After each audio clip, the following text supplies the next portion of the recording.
Yo, yo, yo, yo, yo. What's up, everybody? It's your boy, Trader Main, back with another episode of the Order Book. I hope everyone is doing good. Hope everyone's having a great day. I'm having a great day. You know why I'm having such a great day? Is because I woke up, I got some sunlight on my face.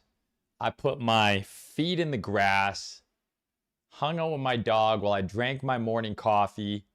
I got some work done, and then I went to the gym, and now I'm streaming with my homies. Life's good, man. I can't complain. What's up, Carlitos? How you doing, bro? So I'm feeling good. It's my favorite way to start the day. I immediately try and get outside. I live in Canada, right? So you have like 3 months where the weather's nice and you're allowed to go outside. So I got outside immediately, first thing in the morning. Get that sunlight in the irises, reset that circadian rhythm, set yourself up for success. I'm sorry if I'm a little flush. I literally came directly from the gym. I said, you know what?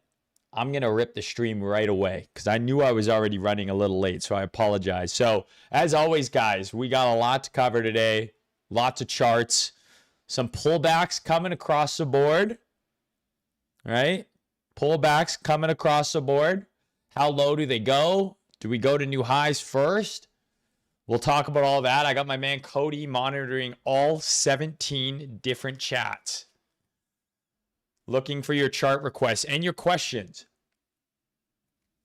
Some of the most fun I had in the last video was answering some of your non-trading related questions. As an old married man who's done okay for himself on the internet, I love getting questions for you guys, from you guys that are outside of trading as well, because I might be a little bit wise. I might have a little bit of wisdom, just a tiny bit.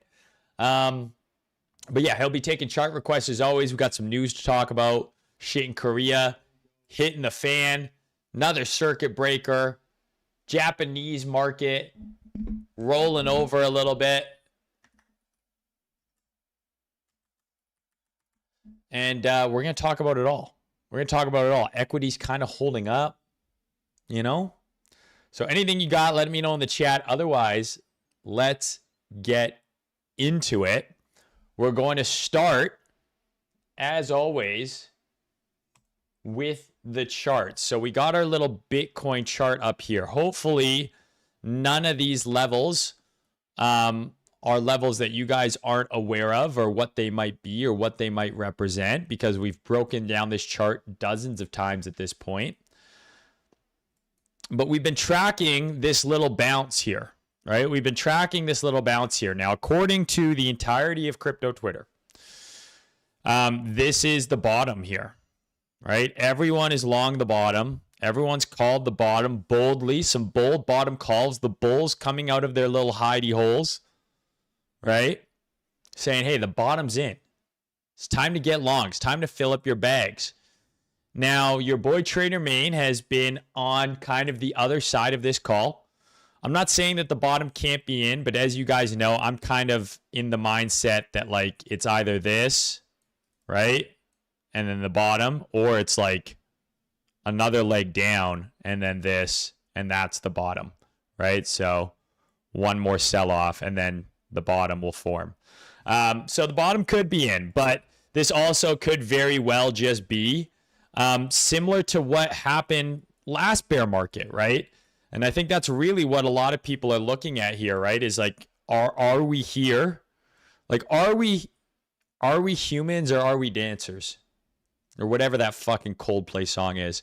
Are we here or are we here? And from like a cyclical perspective and a time-based perspective, I mean, this kind of is our, you know, mid to late summer rally, right? Big sell-off, mid to late summer rally, and then continuation. Now, the downside here was not nearly as aggressive as the downside on the way here, but it still was more down and more sideways.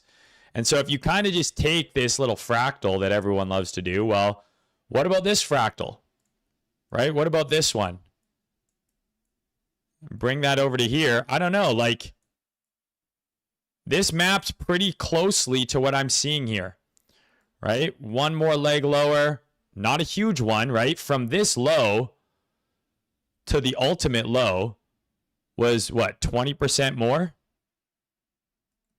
So like that's not that low, right? Like from the sell-off here to the ultimate low was not even 20%. So from this ultimate low, another 20% down doesn't even put us like below 50 really. Right at like 45 to 50. If that's going to happen. Still too early to tell. I just think that trying to incite this idea that like you're going to miss out if you don't start accumulating now is I think dishonest. You have time to buy the bottom. You always will. And buying the actual bottom is not going to be comfy. I've said it a billion times, but we know my plan. Anytime we trade below 60, start buying. The moment we get a weekly market structure break, unload the clip, back up the truck. Deeper it goes, the more value it becomes. So I don't think really anything's changed. Now, from short-term price action, a lot of people were expecting this to break out. We had these kind of consistent higher lows, and what we had discussed is like, I don't know, these types of really clean lows and really clean highs, they tend to get run on Bitcoin very often. And so whether or not we run all these lows or we go higher from here, I don't know yet. We have FOMC tomorrow. We have a bunch of earnings and stuff. There's a lot of like macro stuff that could move the price. Short term. So I don't really know, but my plan was kind of like, hey, I want to be interested in shorts anywhere above here on signs of weakness. And I'd be interested in a long here potentially in terms of like short-term price movements. The macro, nothing's changed. Like we've done, I don't know, 8 streams since we put in the low and we've gone from here to here. Like not a lot has happened on Bitcoin specifically. Now, a lot has happened in that time in terms of like stuff happening in crypto, I guess, and around the world, but Bitcoin in general hasn't really done that much. And equities are still kind of firmly going sideways, right? Whereas the underlying stuff within these baskets of stocks, a lot of this stuff has sold off quite aggressively. A lot of this stuff sold off quite aggressively. SanDisk coming down to our level, right? Intel selling off aggressively. MU selling off aggressively. A lot of this stuff looks distributive.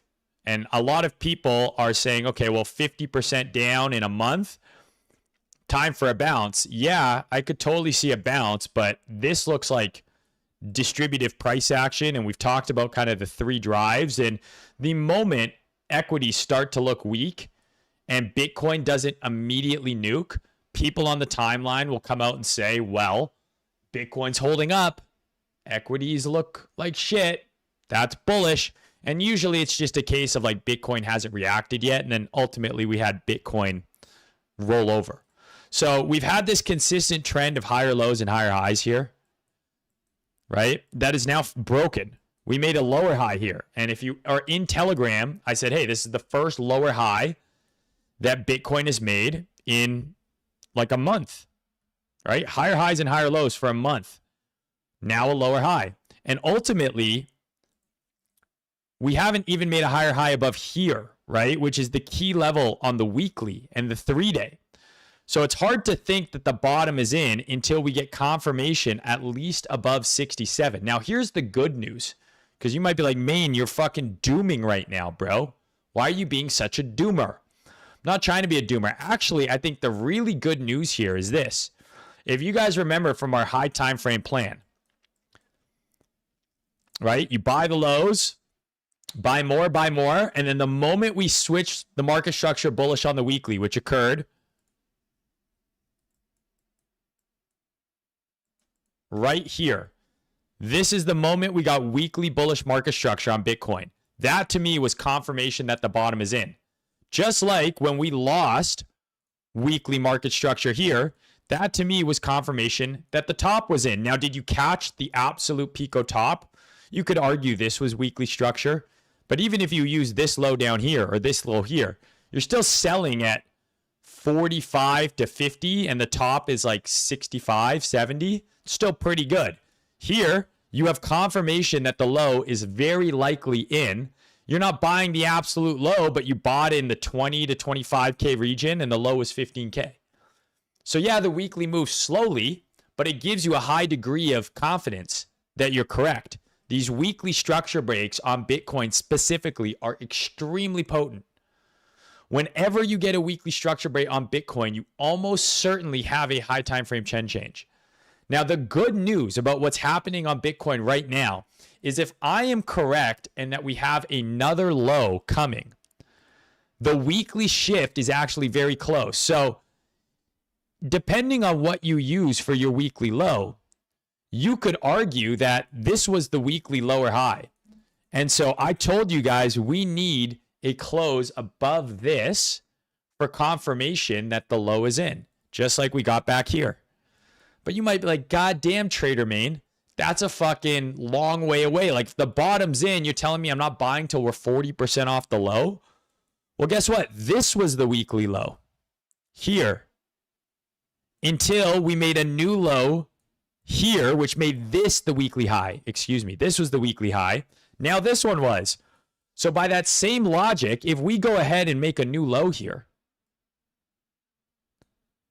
and then get above 66, that's high odds that the low is in because that will be your weekly swing high. So we bottom at 50 and you're getting high confidence long at 66. That's pretty good. You could even argue that because we made a slightly lower low here, right? Weekly high, weekly low. We now have made a lower low here, right? Move that down here. Okay, then this is your weekly range. And then we break down one more time. All of a sudden, you now have a very tight weekly range that you can work in, just like what happened here. So it's too early to tell, but if the bulls are correct and the low is in, we should get a close through like 67K sooner than later, right? Ultimately, I still think 82K is the level for now based on this structure.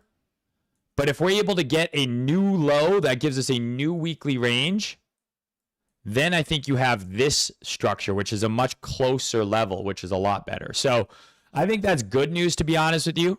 I'm very interested to see what happens tomorrow with FOMC and some of these earnings on some of these big tech companies. I don't remember. Cody, what's the list of companies that has earnings tomorrow? I think it's like Google. I want to say Microsoft. Like it's some big boys. Yeah, so I don't have a trade here right now. Now, we made this lower high. What this leads me into is ETH actually printed a very nice short. So someone in Discord tagged me and they said, is ETH not making an SMT right now with Bitcoin? And I said, well, let me check. So Bitcoin made a lower high from July 21st, 22nd to July 27th. ETH made a higher high from those same days. What is that? That's SMT. Okay, that's SMT.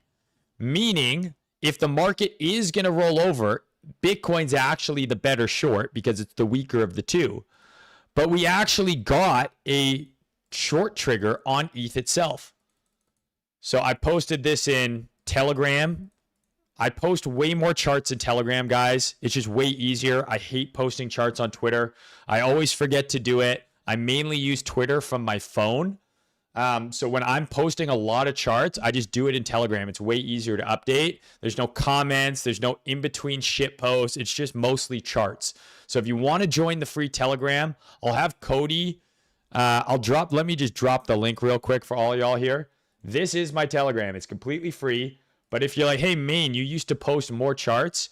I post all the charts of in the world in Telegram because it's just way easier. Anyways, so in Telegram, I said, actually, not only is there an SMT here, we actually have a full-on short here on ETH on the low time frame. So we have an H12 sweep right here, or a daily sweep, right? There's daily SFP. And then you had an H1 trigger right here. Breaker. SMT with Bitcoin. Little sweep here. If this rolls over again, I wouldn't be surprised in the slightest.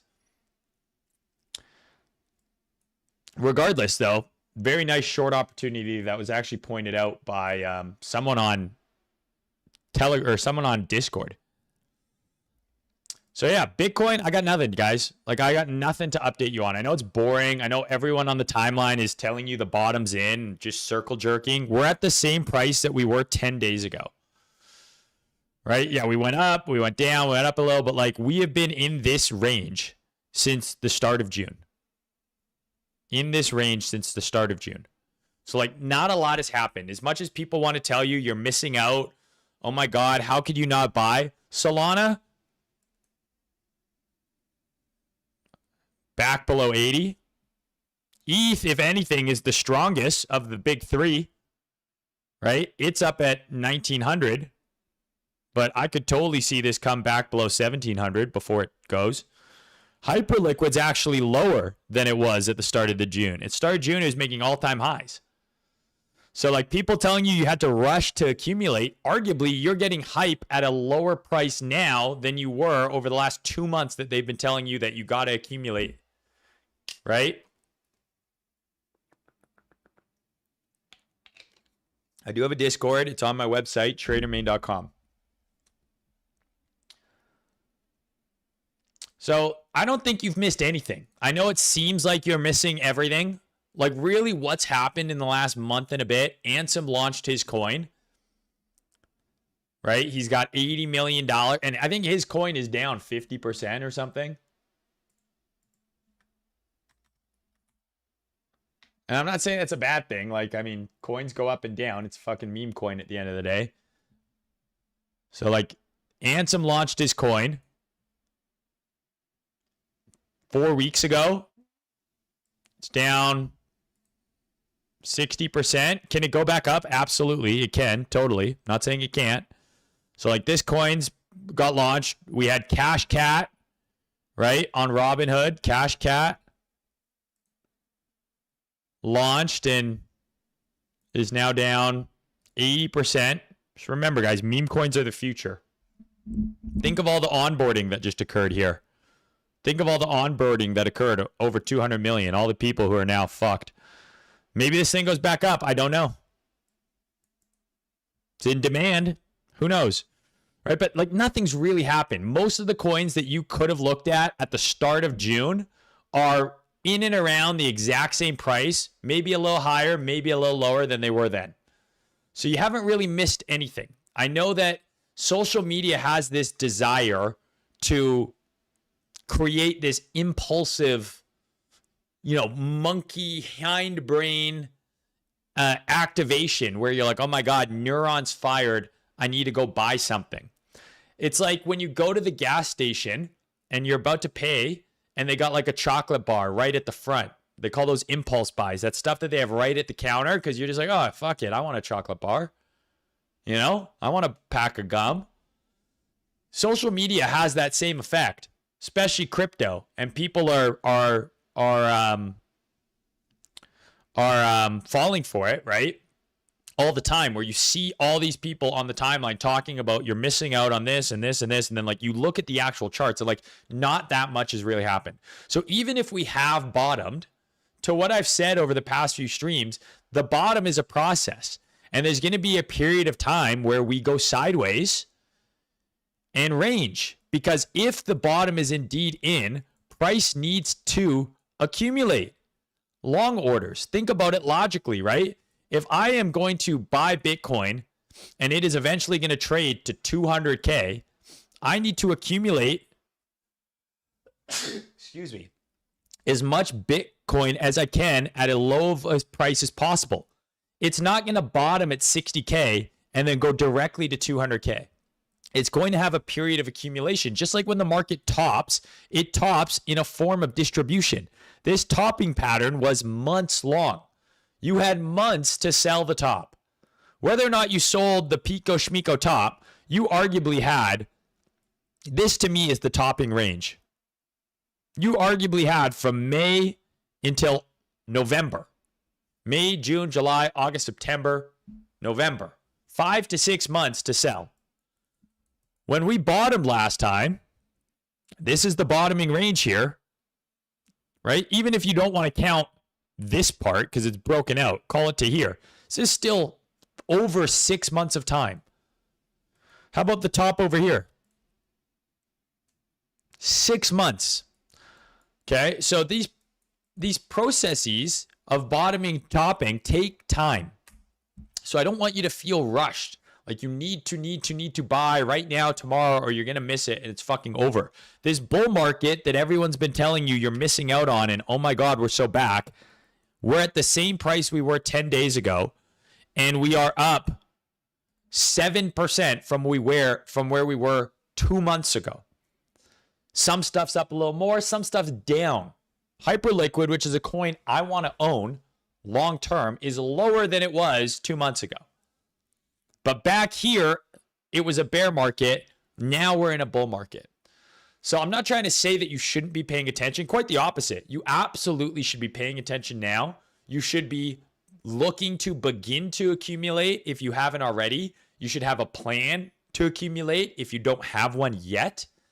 But you do not need to full port rush into shit and worry about missing out on the Pico Schmico low. Even if this is the bottom, let's assume we have 5 to 6 months, just like every other top and bottom we've had so far. That still puts us into August, September. Okay? Right in line with what? The 4-year fucking cycle. Okay? So I think you can relax. You can chill out. You don't need to freak out. Should you be zoned out completely? No. I would argue you could have been zoned out for the last 2 months and missed pretty much nothing. But this idea that like you're gonna miss the fucking low because you haven't been paying attention and lock the fuck on is retarded and just simply demonstrably incorrect. So that's it for Bitcoin. Nothing really to update here. I see a couple people asking about like, is this a good long soon? I'm not really one to take a trade into FOMC. I think there could be some, fancy footwork going on. I think it was Citadel basically came out and said that they're expecting a surprise rate hike. So if Citadel, right? So if Citadel, which is what? One of the largest asset managers on the planet. Let's see.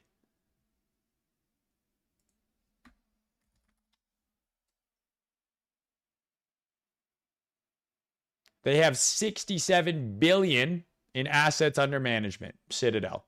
So if Citadel thinks that the rate hike is going to be a surprise, do we really think that it's a surprise if one of the biggest asset managers on the world believes it's a surprise? I don't think so. What I do think could be happening is the markets are looking weak structurally. Equities starting to look a little distributive, right? A lot of the underlying stuff in the indices have sold off aggressively. And if there's no rate hike, the market might view that as a reason to go up. Retail might buy.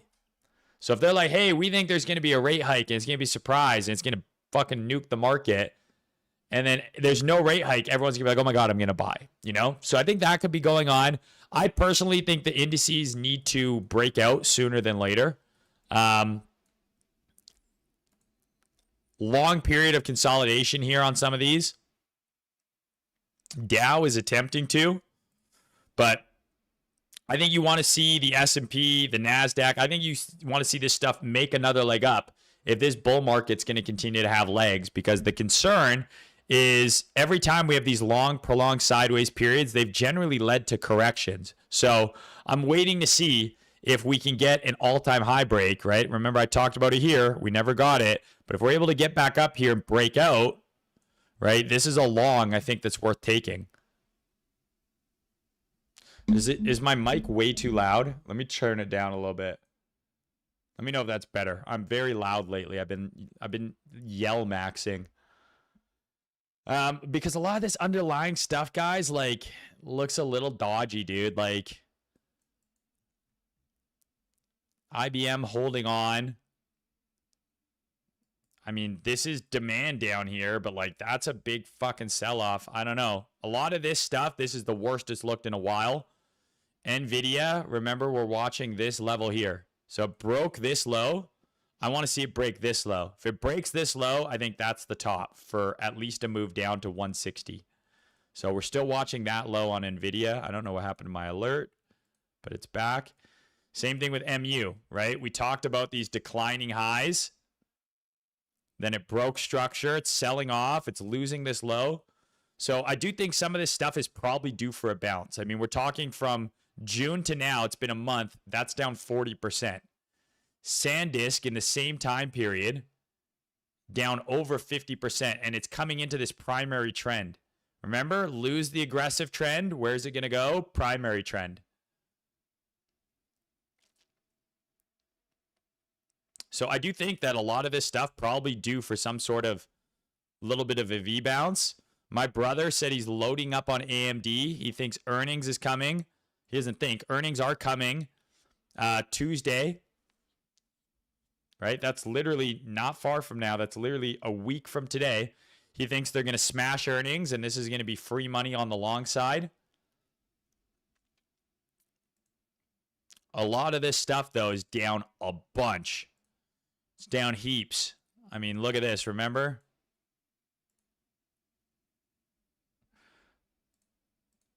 So, like, is the trade over? I don't know, but a lot of this stuff looks pretty gnarly. Pretty gnarly. And there's a lot of work to save some of these charts. A lot of work needed to save some of these charts. Now, all it will take is any sort of like 10% bounce. Just like we had here, by the way. 25% bounce. Everyone's like, we're so back, right? Straight to new highs, immediately back and a new low, right? Once the trend shifts, which it has, you got to change your brain, right? From assuming every dip is going to make a new high to every bounce might make a new low and just be a lower high. So something to watch on a lot of these trades here, to be very, very, very careful. Solana is the weakest of all of the big three. I think you could argue, like, you know, this is kind of exactly where you want to see it bounce if it's gonna. Like, you want to see this shit hold here. Otherwise, I don't know, dude. 40. There is still a world in my view where Bitcoin takes out this low here and ETH takes out, you know, 1380, maybe even lower, and Solana trades into the 50s and 40s. That's still a possibility. A lot of people have come out and said the bottom's in. I just think it's a fool's errand to call bottom, especially when you have a large audience, because if you're right, amazing. If you're wrong, right, you look like an idiot. And no one actually trades that way. Like, no one actually trades that way. You don't buy the bottom and sell the top. You buy near the bottom, you sell near the top, you create a plan to accumulate when you think things are cheap and to sell when you think things are expensive. You don't need to bottom tick or top tick. Trying to call bottom or call top and tell all your audience to do so. First of all, you're going to get clowned if you're wrong. It happens because you're going to be wrong, right? Even if you were like functionally correct, if you're not perfectly correct, you're going to get dunked on. And people are going to blindly copy you. It is what it is, right? And there's no point because it's not realistic. It's not a practical way to trade or to enter and exit the market. If you believe the bottom's in, you should be creating a plan to accumulate, but you should also be open to the potential idea that this exact candle might not be the Pico Schmico low. You know, have a plan. If it is the low, okay, you're accumulating and you know where you're going to add size on a structure break. If it's not the low, you can continue to accumulate. Have a plan to add size on a structure break. The problem with these like absolutes is, one, they rarely work. It's a vanity metric. And two, you are going to lead people to slaughter because there are people who are going to say, you have a lot of followers, you think the bottom's in, I'm going to buy, and then it ticks lower. And then everyone's like, what the fuck? I specifically remember when Ansem called top here, shorted publicly on the timeline. Everyone clowned him, right? And then they're, oh, wait, is he right?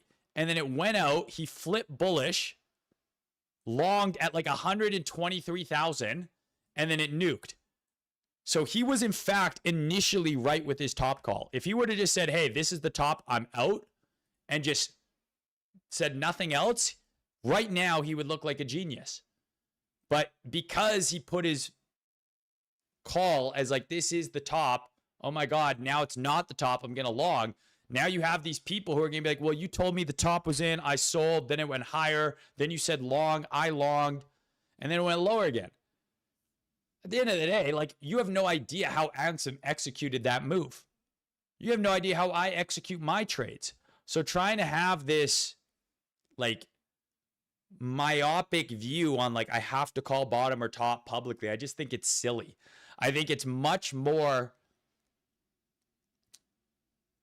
beneficial to your followers to explain why you think the bottom is in, not just bottom's in, not going a penny lower. Like, why do you think the bottom is in? Better yet, why do you think there's value in Bitcoin at these prices? And then here's my plan on how I'm going to plan to buy. Because if you just say the bottom's in, it's like, okay, sure, should I all in now? So at least this is how I operate, which is like, these are my plans. If we get a weekly break, weekly this is what I'm going to do. Here's what I think. Here's why. And then I leave it up to you to decide what you want to do with your own money.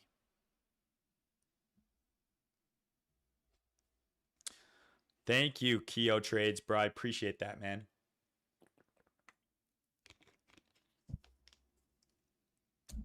All right, I told Cody I'm not going to go on a yapathon today. Lo and behold, we're yapping.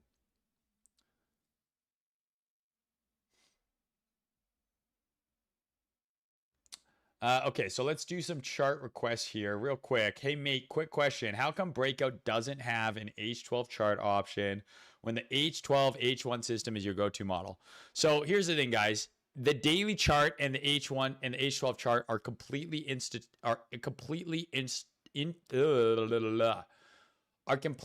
interchangeable. Okay, one daily candle is just two H12 candles. Just a quirky little time frame I like to use. It makes it my own. It gives me a little bit more detail, but it works the exact same. Everything I have showed you works the exact same with the daily as it does the H12.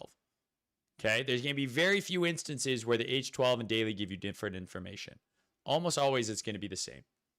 That's why in the whiteboard series, I don't use the H12. I use the weekly, the daily, the H4, the M15, the M5. Okay. Breakout right now has a new terminal that came out 3.5 months ago. We're constantly iterating, updating it. So we added on-chart trading recently. So you can now drag and drop your stops and you take profits on the chart, right? We added NASDAQ. This is literally the NASDAQ XYZ 100.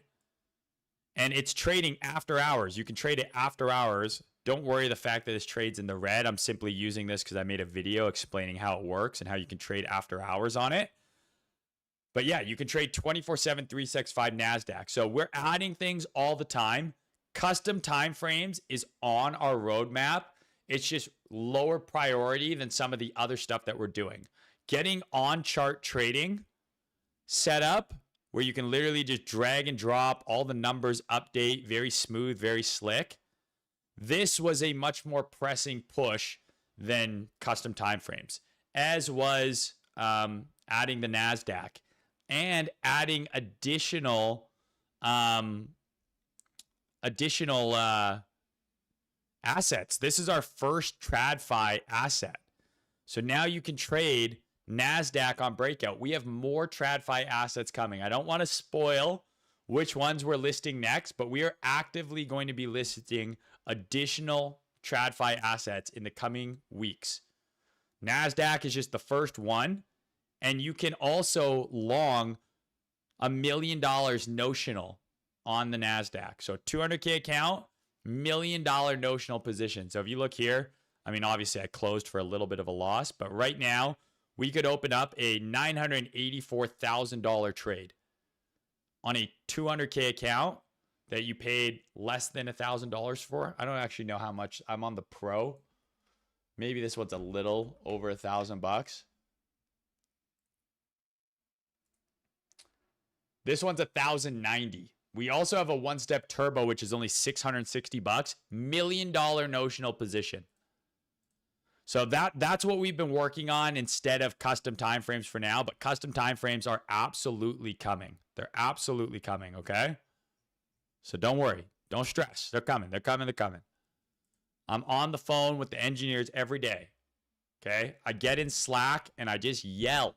And they're like, Maine, what do you want us to do? It's on the roadmap. We're going to deliver. And I'm like, have you seen Succession, the show? You know in Succession, the show, when it's just like random business jargon, right? Just fancy business words. It's like, are they even saying anything? That's my role within the company. I get into Slack and I just start saying, how can we do this faster? How do we get more efficient? How can we make more money? Like, I'm offering no practical solutions. I'm not helping at all. I'm just annoying the shit out of everyone. But I do it for you guys. I say, the guys on my stream want this shit figured out. Find a way. Make it happen. What's the timeline? That's way too long. Figure it out. Get it done faster. I'm going to fire everybody. That's what I do every day. But yeah, it's coming. It's coming. Don't worry.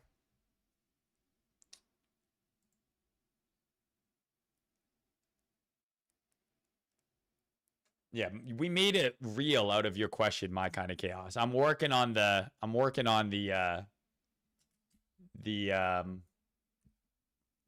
chart saving issues, but we made a joke out of your comment, which I actually think was quite funny. Maine, would you recommend trading FOMC on breakout with size? Would I recommend it? No. Can you? Yes. So Andrew just said, I've been waiting so long for a prop firm to let us swing trade overnight. We do not limit you in any way in which you want to trade this. If you want a full port, $1 million position on the NASDAQ the night before FOMC, hold it through FOMC, hold it through market close, hold it through the weekend, hold it for a month, you can do that. We don't stop you. We don't force you to close at night. We don't force you to close in the news. We don't have a consistency rule. So do I recommend doing it? No. Can you do it? Will we allow you to do it? Yes. Someone wants to see ETH. I think we kind of already covered it. So like ETH has been the strongest out of the three. I still am much more interested in seeing if we get another push up to here, but we don't have to. We have some clean trend line liquidity here. I'm interested on a wipeout, or I'm interested on a move up to short. It's the exact same thought process as Bitcoin. If you go over to ETH BTC, we've broken out of this downtrend. I tweeted this out yesterday. This is the best ETH BTC has looked in 5 years. So in 5 years, look, this is May of 2021. This is 5 years ago. We started distributing. So we were in an uptrend. We made a lower low 4 years ago, and it's been in a downtrend ever since. We now had to move up, and rather than just immediately making a new low like this, we're attempting to put in a higher low. So this is arguably the best ETH has looked in 5 years versus Bitcoin at least. Whether or not this continues or not, I don't know. And keep in mind, both Bitcoin and ETH can trade lower and ETH BTC can still go up. Because if Bitcoin goes down, but ETH goes down less, this chart will still go up. So this chart going up doesn't necessarily mean that both assets are going up. It's just a chart that represents the relative strength between the two. So if Bitcoin goes to 50K, right, and it drops 20%, but ETH only goes to 1,700 or 1,650, it only drops 15%. ETH BTC will be higher than it is now. Okay? So yeah, that's my thoughts on ETH. ETH BTC still looks good. It's holding this breakout for now. We want to see higher highs now. The first clue of a reversal is a break of the downtrend line. The second clue is actually starting to shift structure. We have not done that yet.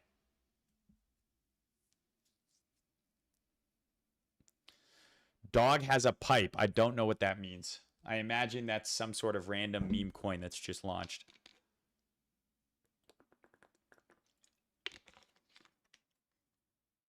All right, here's a new one we haven't checked often. ALGO.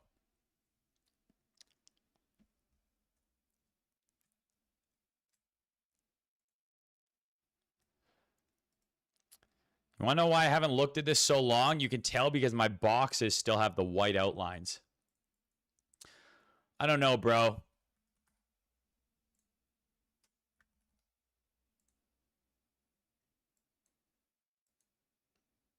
So this is the last bull run, and then this is our most recent bull run here. Like, this to me is the euthanasia coaster. Like, will this have another rally? Sure, but like, is there a likelihood that this rally ever gets back to here? I don't know. This just looks like it's on the roller coaster of doom. I don't know why you would want to trade this. There's better coins out there, newer stuff that's going to be less bag holders, less above price sell pressure. Can it go up? Yeah. Is this a place to look at it? Well, sure. It's down 98% from all-time high. It's down 90% from its most recent high. It's all the way back at kind of the area that initial accumulation occurred, right? But we had an entire bull run where Bitcoin went to 100K, you know, and Algo did this. Now, what I will say, right, is if you bought Bitcoin at the Pico Schmico lows here and rode it to the very top, it's a 700% move, right? Well, Algo, if you bought it at the Pico Schmico lows and rode it to the very top of its move, it was still 600%. So it's not like there can't be money made here. This absolutely could put in a 300 to 400% move. Like, that's very plausible. But I just think with coins like this, it's like, who's the buyer here? Who's buying a coin that used to be at 18 billion and is now under a billion? It's been around for 7 years plus, and it just looks dead as a doornail. I think there's better stuff out there. Let's look at something that's not better, but was suggested next, Litecoin. Right? Like, the best case scenario for Algo is that it does a Litecoin and it has another big rally towards all-time high. But is this thing going to make new highs, and is Litecoin going to $1,000? Like, unlikely. Very, very unlikely. I'm very curious for those of you guys that are suggesting. So we got Algo. Now it's Litecoin. The next one after this is Cardano. Why do you ask for me to look at these charts specifically? Genuine question. I'm not trying to dunk on you. Like, is it because you hold these coins from a much higher price? Is it because you like the coin itself? What is the reason? When there are coins like Hyperliquid, Lighter, like new coins, companies make money, new stuff coming out. What's the reason for looking at these coins that are arguably old, dead, from prior cycles, have no mind share at all? Because like, there is a part of crypto that is like this intersection between technicals, fundamentals, and ultimately attention. Like, if meme coins are on this side of the spectrum of like pure attention, and then Hyperliquid is like this side, which is like attention, fundamentals, and price action. Like, most of these coins like Lighter, Cardano, Algo, they're like in the negative side of, they have no attention, they have no fundamentals, and the charts look like shit. So like, if those are the, let's say you have 4 metrics in which you analyze a coin, right? The chart, fundamentals, the underlying, well, let's say, sorry, 3. The chart, fundamentals, and attention. Those are the 3 ways you analyze a coin. Okay, well, Hyperliquid, the chart, one of the better looking charts in crypto, made new all-time highs in the bear market. Right? Fundamentals, the business makes a shit ton of money and they use money to buy back the token and burn it. Attention, .HLs are huge on Twitter. They have the best marketing on out of anything, and it's just because of the product kicks ass, so people talk about it all the time. Then you have meme coins where it's like, okay, this meme coin right now has all the attention in the world. I get it, right? There's something there. But like, so many of these coins, like, they don't have any of it. So I genuinely, like, what is your what is your interest in these? Now, if you're saying, hey, Litecoin is down a ton and it's at an area of demand and I think there's a trade there, I'm all for it. I completely agree. But I'm not saying Litecoin is in that space, but I understand that reasoning, that thought process. But if you're like, you know, Cardano's still good, like Charles Hoskins is tired of Cardano and he fucking created it.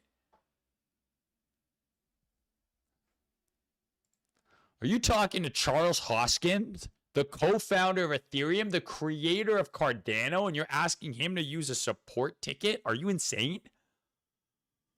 But yeah, Litecoin, it's like one of those things. It's all the way back at the lows. So like the most bullish thing for this coin right now is how low it is relative to where it was.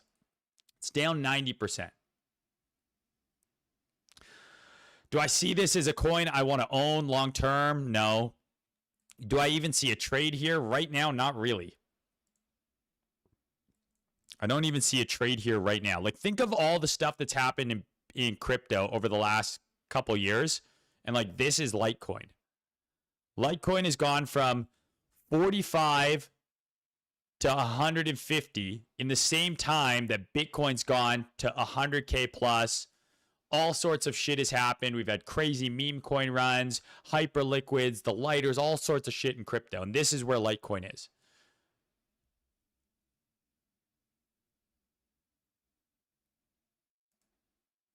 So I don't know. I don't really see it.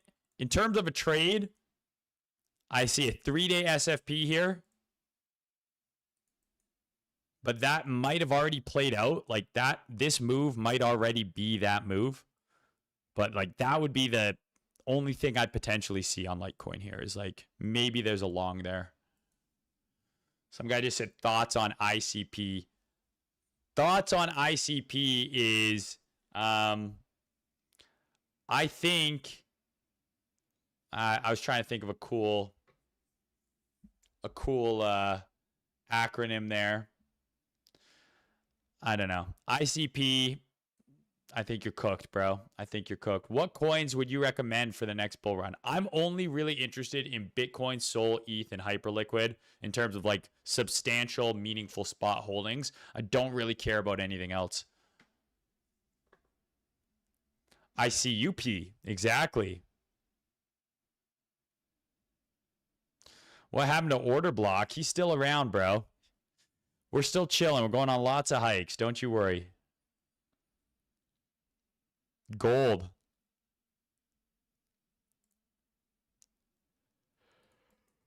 Nothing changed for me here, right? We're kind of just respecting this downtrend, pretty aggressive. We had a chance to break out here. It didn't happen. I wanted to see us break above the trend line and this, but then we put in a bearish market structure sweep. And we're just kind of respecting, or break, excuse me. We're just kind of respecting the zone.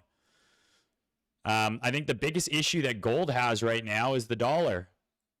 I think the dollar is going to continue to rally, which is going to continue to put downward pressure on gold. I'm very interested in buying gold below $4,000, as close to $3,000 as possible. Everything is on my website, guys. Free Telegram, free Discord, all that bullshit. TraderMain.com. But yeah, I think gold can trade lower still, largely in part due to, I think, continued strength in the dollar. Yeah,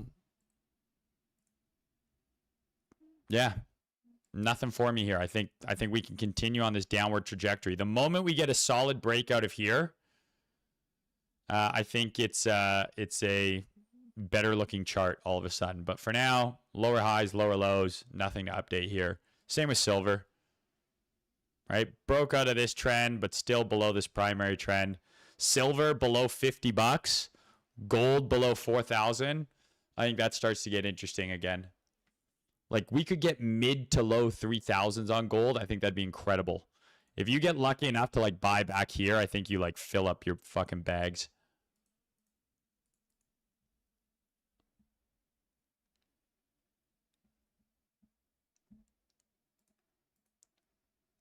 Lighter.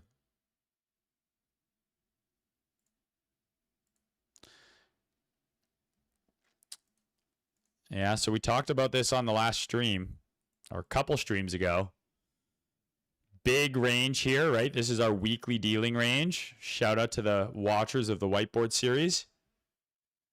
There's your low, there's your high, there's your order block. But then we have this big kind of 12-hour demand zone right at the mid-range. Came right into it. Traded below the low, back above, reclaim, it's pushing up. Arguably one of the better looking charts.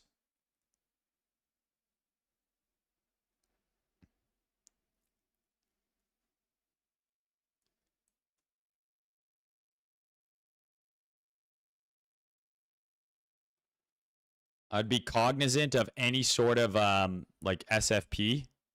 So if we like sweep out this high or something like that, then maybe we draw down into here. Like if this is a hyperliquid beta, hyperliquid's obviously weaker. A lot of people told me when I said I would love to buy hyperliquid like at $40, they're like, you're never getting $40. Like I said that here. When we got this first sell-off, I was like, man, I'd love to buy hyperliquid at like 35 to 40. And everyone's like, you're never getting hyperliquid at 35 to 40, you stupid bitch. You stupid bitch, you're never buying it there. And then it went back to all-time high, and they're like, oh my God, you're fucking retarded. And now it's like right back down here. So I think that there's a world where we still get another sell-off on hyperliquid, and I would love that. But there's no better feeling than like telling someone that a coin might go down and just seeing them have a meltdown over just like some words in a picture of a chart. Sometimes I won't even post lines. Like I'll just post this chart and people will fucking freak out in the comments like, oh my God, you're such a fucking idiot. You're an idiot, dude. Hyperliquid's going straight to $100. And I'm like, dude, fucking relax. I didn't even tell you if I was bullish or bearish. I was just posting a chart. All right. So people get very emotionally invested in these coins, in their positions. And it's really funny to abuse that emotional investment because most of these people have no idea what they're doing. If they made any money, it was purely by like dumb luck. Like they fucking tripped and fell over $1. They just picked it up. Like, fucking, I know how to do it. I know how to make money now, dude. I'm just going to trip over dollars forever and I'll be rich. But you can tell like people who have the inability, they have literal cognitive dissonance. Like they cannot accept any reality where their coin doesn't go up. And you can tell based on just how emotional they get when you just post like a chart with some lines on it. And they're like, yeah, they freak the fuck out. So I would love hyperliquid still down here. But as I said in my tweet many times to you guys here before, I'm absolutely looking to accumulate hyperliquid as it continues to trade lower here, and I'll continue to do so. Do I think I could get it under 40? Maybe. And if I do, I'll put a big fat bag in it. But for now, as it drops, I'm going to slowly be buying more and more hyperliquid because I just believe this is a coin I want to own. Now back to lighter. We kind of just covered hype, but back to lighter. If this is a hyperliquid beta, right, we could see this have one more leg lower again. And similar to hyperliquid, if hyperliquid's amazing, you know, at 45 and below, then I think lighter is amazing, you know, 180 and below in terms of long-term, you know, buys. But yeah, lighter, stronger than some other stuff for now. Ooh, there you go. That's a good one for ICP. I see no potential. I see no potential money in your future, Confucius say.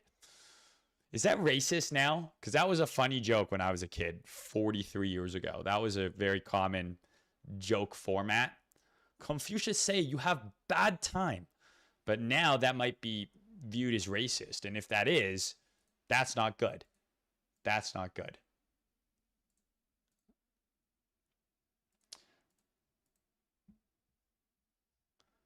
Hyperliquid in general, though, yeah, I mean, I just got nothing, right? We're in this range. We're right at the mid-range. We're right at the middle. What do you never do in the middle? Diddle, right? Never diddle in the middle. So until this does something, I'm chilling, right? If we break out up here, reclaim this zone, break out of the trend line, there's probably a long, right? Like if we do something like this, like that's probably a long. Stop below there, enter on the break, target here. But until then, I think I'm just going to chill. I'll look to continue to accumulate spot as it drops. And if we get down into this big gray fucking juicy box, that's where I'm gonna do my diddling. I'll be doing my diddling down there. I'm doing good, Ratrielli. How are you? Tempest, you didn't ask me a question, bro. Oh, you did. You said, what do I think about Epic? I don't know anything about it. I know that Mando bought like 50% of the supply of Epic Duck coin.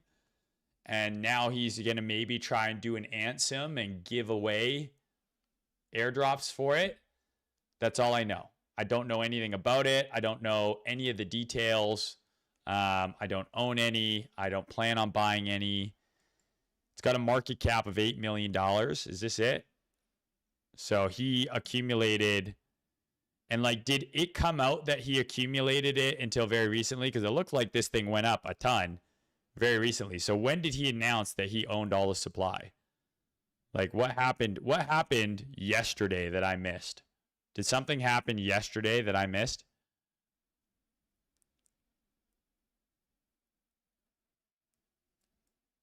Because I don't know. I don't know what happened that caused this thing to go from being dead, like dead, to where it is now. Yeah, like we're trading at prices. How high was this at one point? Yeah, we're trading. Like so I assume he accumulated all this supply during this period. But what happened here that caused this big pump? I mean, this is him, I assume. So he owns 40% of the coin. But yeah, I don't know. We see the jawline looks maxing. Stop, bro. Stop. This is all you got to do to looks max is just get less fat. I was in a pretty bad place health-wise several months ago, just from like, you know, I sold the company. I sold the company in September, went on my honeymoon, and then I went directly to Miami for like 4 months. And I partied pretty hard. I was treating my body like shit, eating poorly, partying. And I just kind of gained a bunch of weight. I didn't really like how I looked. So I was like, let me not be a fat piece of shit. And then all of a sudden the jawline reappears. Thoughts on the Monad daily chart? Isn't this a complete flop of a project? Wasn't this a complete flop, Monad? I don't know. Like, isn't the consensus that this is a flop? Who has that list of crypto projects that raised like tens to hundreds of millions of dollars, like Barachain, Monad, etc., that all delivered absolutely nothing, and the tokens were complete flops, and the only people that made money were the VCs who were really early, and then the people working at the company? Because it was a crazy huge list. Crazy huge list. And it's funny because it's like, I got a lot of shit when I launched Breakout. We raised $4 million.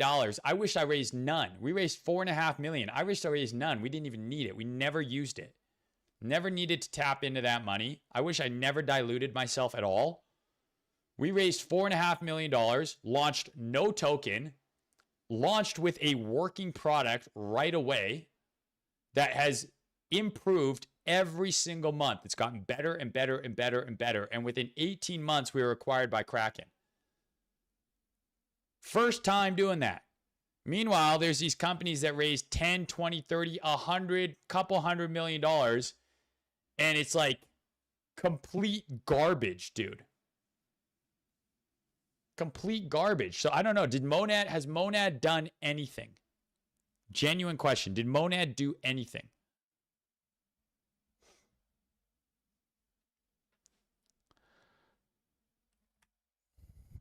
So what are my thoughts on it on the daily?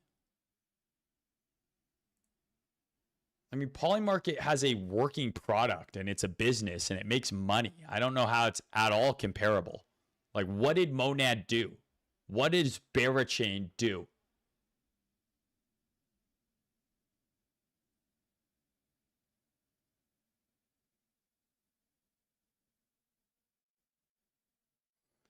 TVL is 800 million and it outperformed every other L1. Who's using Monad for anything? Who is using this app? Who's using Monad? Outperformed every layer one. Who's using Monad? There's a ton of chains that have tons of TVL that aren't used by anyone. Isn't Phantom discontinuing their support of Monad because no one's using it? Am I wrong? Monad has 800 million in total value locked. What do you think the 24-hour revenue is? Take a wild guess.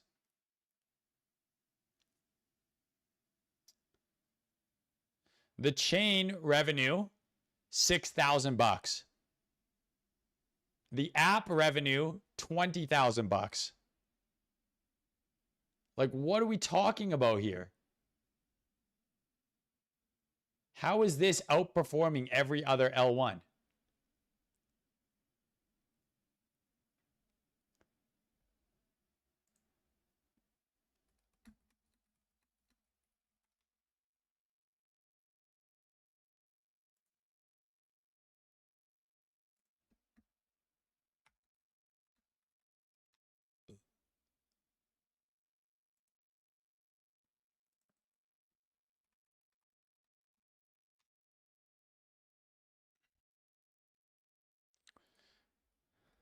Check the Monad Solana chart.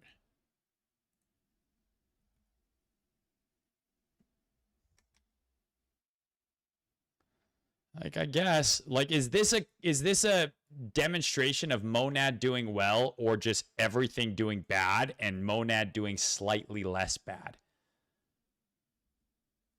You know what I mean? Like, but like no one's using it. It makes no money. Solana makes way more money than Monad. Solana's way bigger than Monad, but the excuse is, well, over the period of time in which Monad has been out, which is when? When did it launch? In December? So in the last 6 months, it's done slightly less bad than Solana. I don't know. I don't really think that that's like a good argument.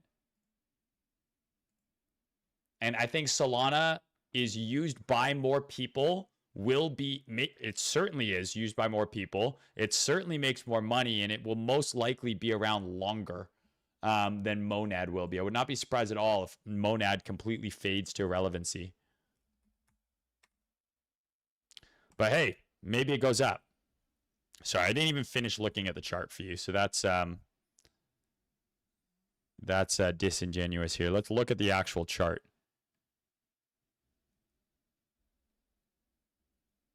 I'm getting a pump, guys. Don't worry. Cody has written down all the charts you guys are suggesting. It's got to be a better looking fucking chart than these ones. Okay, here we go.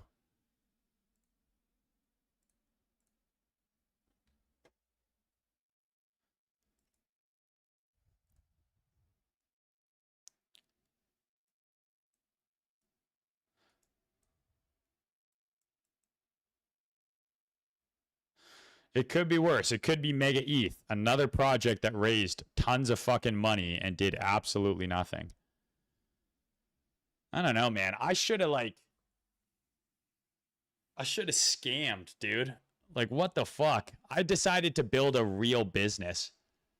Like, I decided to build a real business that gave people a product they could use. We've paid out over $50 million to traders.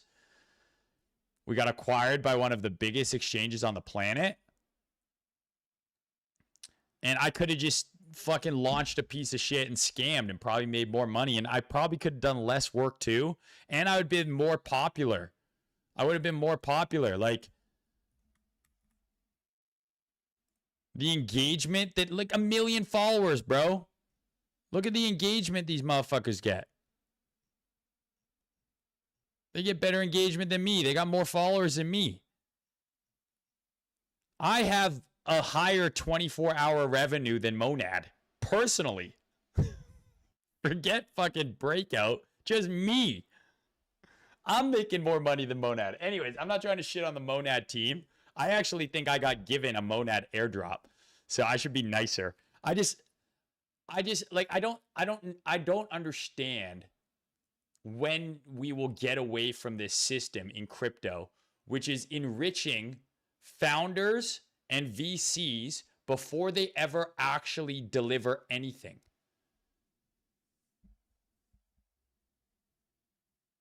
You know? Because it's backwards. It's backwards. So many of these companies just do nothing. They do nothing. You know who tweeted out the list? It was Jeebus. Shout out to my boy Jeebus, bro.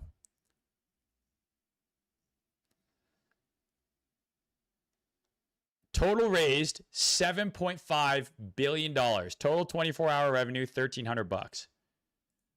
I mean, some of these are old, but some of these are not so old. Celestia, TIA raised $156 million. It made $58.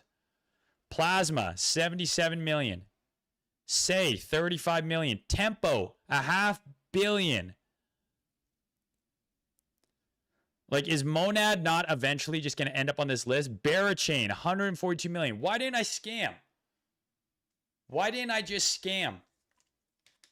I'd have more engagement. I'd have made more money. I would have done less work.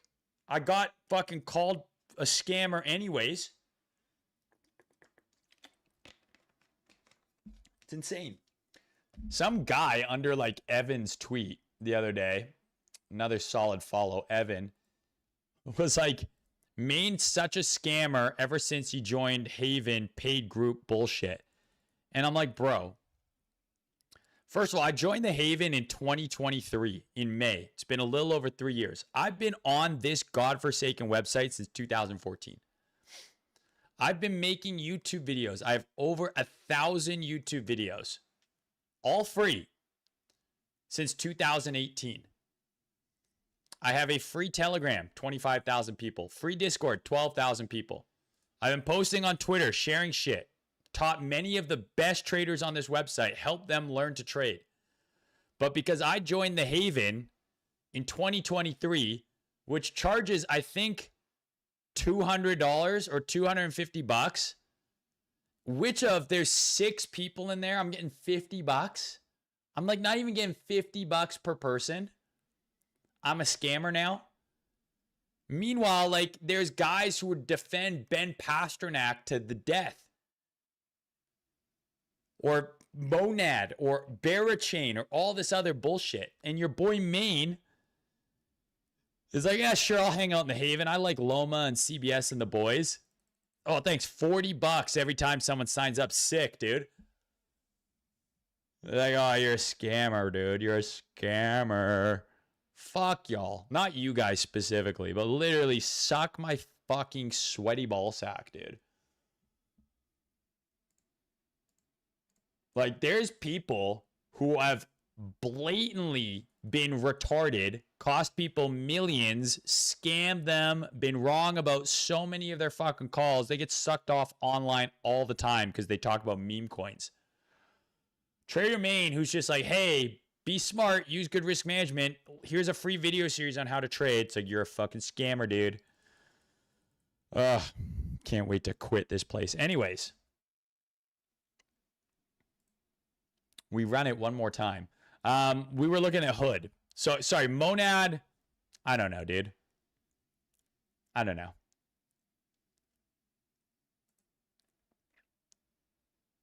Is there a trade here? Maybe. It's the same setup as Litecoin, right? Like, it's going sideways. If it can break out of this range, maybe there's something here. But, like, I genuinely don't know what this coin chain does, who's using it, and for what. I'd rather buy Lighter or Hyperliquid or something. But again, down fucking infinity. I mean, let's assume, is this wick fake and gay? Let's assume even just from this high, we're down 95%. So if you're going to look at it, well, it's down 95%. It's no longer going straight down in a straight line. It's now going sideways. It's at the range lows. If that's enough reason for you to want to, look for longs, this is an area where you can look. Micron. I think the biggest issue for a lot of this stuff is this looks like distribution. There's a ton of profit taking that I think occurred into this earnings. I think a lot of profit taking occurred into here. Massive earnings beat. This looks like distribution now. You have a ton of people like this guy who a month ago had $27 million. Now he's got $4 million. What are the odds that this guy holds all the way back up to 27 million? I think it's much more likely that people who have had this type of outcome where they were up a crazy amount of money, like this is a year, dude. He's for 6 months, he's just printing. Every dip bought back up aggressively. And then now he's seen his 27 million fuck you money gone down to 4 million, which is not enough to retire. I mean, this guy's functionally broke. This guy's basically broke at this point. But there's a lot of people who have been killing it for 6 months, 12 months even, being relatively early to this AI trade. I mean, that's just December. So just December to there, Micron went up 400+%, right? How many of these people are going to hope and hold this maybe for further drawdown and then all the way back up? Because there's a good chance eventually all this tech stuff reverts back up. The question is, how much farther down does it go first, or if it does at all? Versus how many of these people are going to be like, oh my God, I was up so much, right? I was up so much, and now I'm up way less in only a month. So in 6 months, he's up 27 million, and now he's down 23 million in a month. Like, there's going to be, on any sort of bounce, I do think on some of this tech stuff that's gone up crazy, there are going to be people who are like, okay, I'm now down less than I was a month ago. I'm going to look to sell. The same thing happens on Bitcoin, right? The people who wanted to sell all-time high, right, and didn't, right? They want to exit on the next fucking bounce. You want to get the fuck out, right? It's what we did down here. We didn't sell here because I fucked up. I said, hey, this I think is a good low. The moment we break this trend line, the bounce is over, get the fuck out. It's like, okay, you made back some of that downside. So that's the concern with some of this tech stuff. I think there's a lot of profit taking. A lot of smart money has been net sellers of this stuff. I think on any sort of bounce, there's going to be people who bought this shit really high or were just up a lot more not that long ago, 2 months ago, who are going to be looking to sell on any sort of rally. So that being said, I do think some of this stuff is down enough that you could start looking for knife catches for bounces, right? So we're into an area of demand here. Maybe we get a little bit of a sweep. I don't know.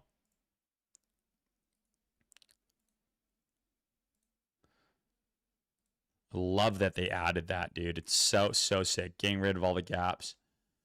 But I do like that they added that. But yeah, like some of this stuff down 30, 40%. Absolutely, I think you could probably skew your bias to looking for some sort of bounce on some of these names. SanDisk, Micron, Nvidia, I'm watching that level like a hawk. Intel, AMD, like a lot of this stuff, probably safe to start looking for a bounce. But is it a bounce to new highs or a lower high? Bloom Energy, same thing. That is TBD. I don't know yet. But a lot of this stuff, it's like, okay, this is a major retest here now, right? This is multi-week consolidation, multi-month consolidation, huge leg up. Probably get some reaction here, at least.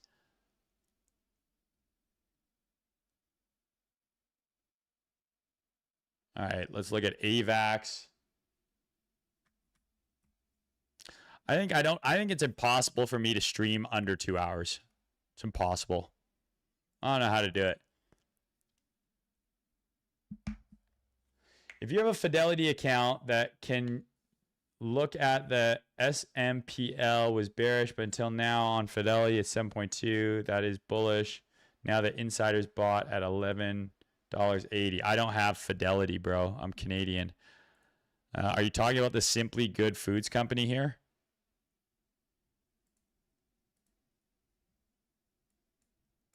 Wow.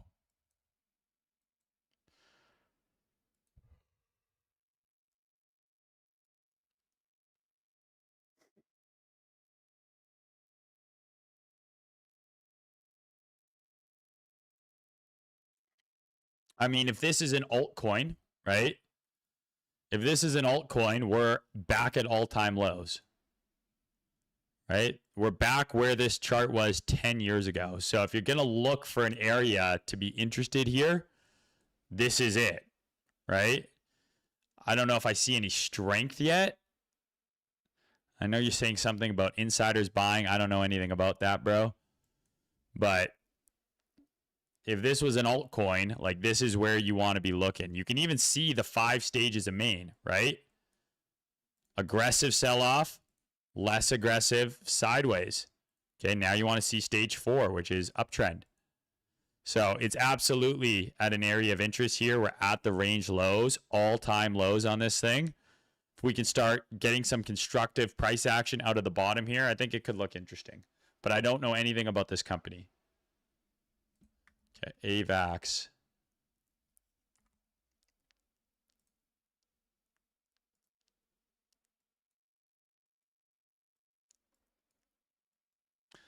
Like this to me is no different than ALGO. Like this coin had its day in the sun in the 2021 bull market. It's time to move on. It's time to move on. We're absolutely at all-time lows here. This is where both initial rallies started. Every time it's come down to this area, it's gotten a bid. So that's the most bullish thing about this chart is just how much it's down and where it is. It's going sideways, right? Like this is pretty orderly at this point. I think you'd want to see it, you know, hold kind of this range. Reclaim here becomes very interesting, right? Because if it reclaims this, then this becomes A, M, D, right? The visible accumulation, manipulation, distribution schematic that we talked about in the whiteboard series, that's what that looks like. There's a very similar one on Link some years ago that I traded way back here. See? A, M, D. Same thing. So that's what I'd be looking at there.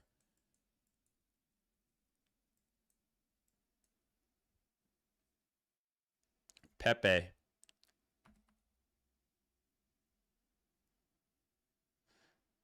I got to tell Cody to filter out gay coins. I want everyone to feel like they get a chance for me to look at the coins that they want me to look at. I try and be like a little bit, democratic about it. But if a lot of people are mentioning the same coin, we'll look at it. I also try and be a little fair, a little socialist, right? And just say, okay, like I want everyone to get their say in, even if I think the coins are stupid. Because any coin can do anything at any time, right? These are financial markets. But some of the coins are definitely gay. Like, do we like Pepe? I don't love that it front ran my zone there. I think you have a very clear kind of level here, like this level. Where if it's back above here, I think that's your invalidation. Right?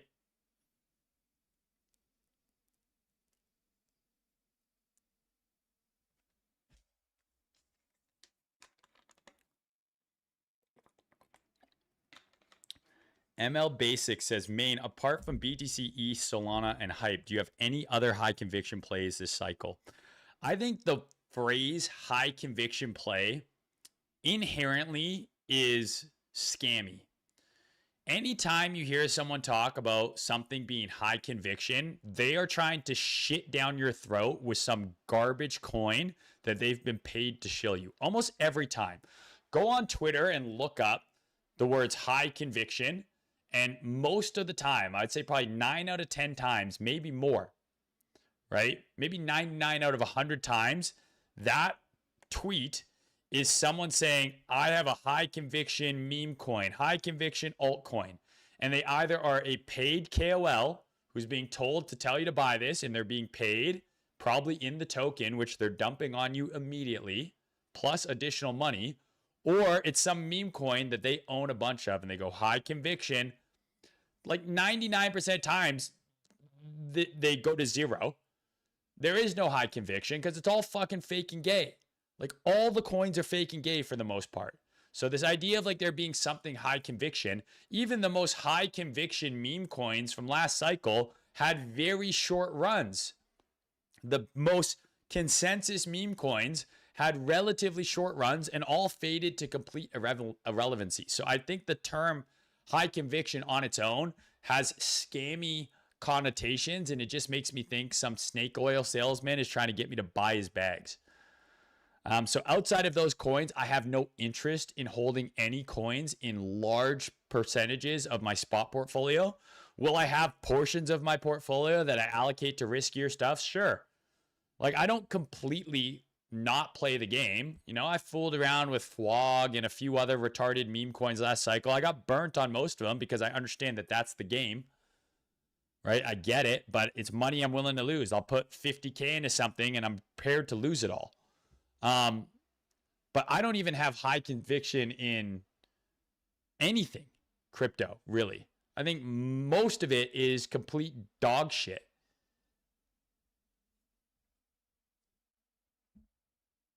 What up, horse? How you doing, my G? Like, so again, like if someone's telling you they've got a high conviction coin for you, they're probably trying to dump their bag on your head. None of this stuff is high conviction. This is pretty much all vaporware.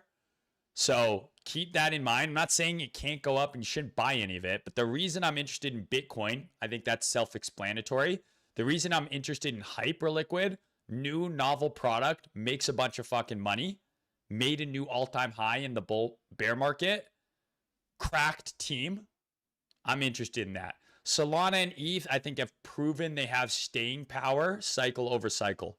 Those are the only reasons I'm really interested in those coins. And even so, I still am using the chart to try and find them at an area of good value. But I think it's going to be very hard to find a coin right now that ends up being the biggest gainer in the bull market. The whiffs, the whatever other big ones, I don't even know the names of all the big meme coins last cycle, but whiff was one of them. That stuff generally gets born in the bull market, in the milieu of a bullish risk-on environment, which I just don't think we're in yet. Man, I'm doing a lot of yelling today. I'm going to have no voice. My wife's going to be like, what the hell happened to you? And I'll say, well, I yelled about stuff being fake and gay for 2 hours, and then I had a shower. What did you do tonight? Uni. Okay. I think this is from last stream or a couple streams ago. But pretty basic kind of breakout play, right? So a lot of these coins that we've just covered, like Pepe, like that Simple Foods company, whatever else, the charts are all kind of the same, right? They're just going sideways, not really doing anything. You have a deviation at the lows. If it can break out of the highs, which Uni is attempting to do right now, I think you can structure a long around this kind of idea. Pretty straightforward.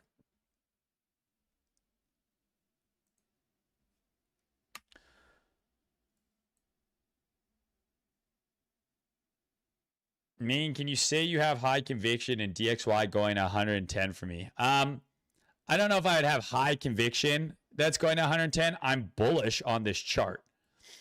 I'm bullish on this chart. I do think that this chart can trade upwards of 105, maybe to 108, 110. I don't know. But I'm bullish on this chart. But the DXY is very different than, you know, random meme coin 357, 69, 420, XX. Tesla.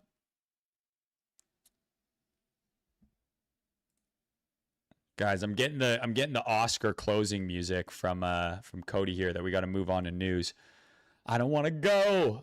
We nailed this. I don't really know what else to say, right? Market structure break, aggressive downtrend, new low, lower high, lower low, lower low. Looks pretty baked. Looks pretty cooked.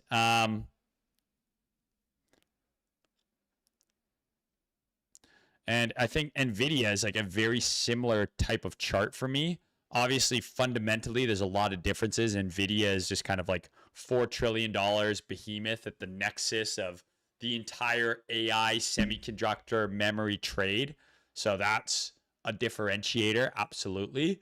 But from a pure chart perspective, if we get a breakdown here on NVIDIA, I do think that that signals weakness. We don't have that yet, right? We had structure break number 1, rally, potential lower high. I need to see a second structure break. If this thing just rallies up and goes to new highs, so be it.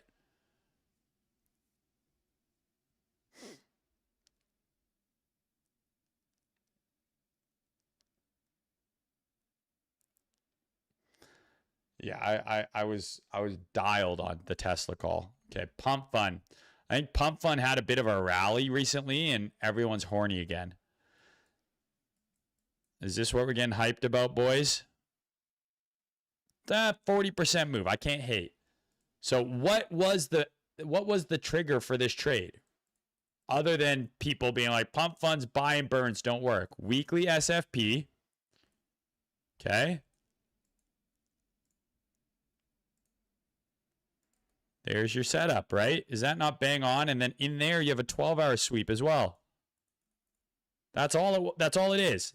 I don't know about pump funds, revenues, anything. It's a weekly sweep. I just showed you Uniswap,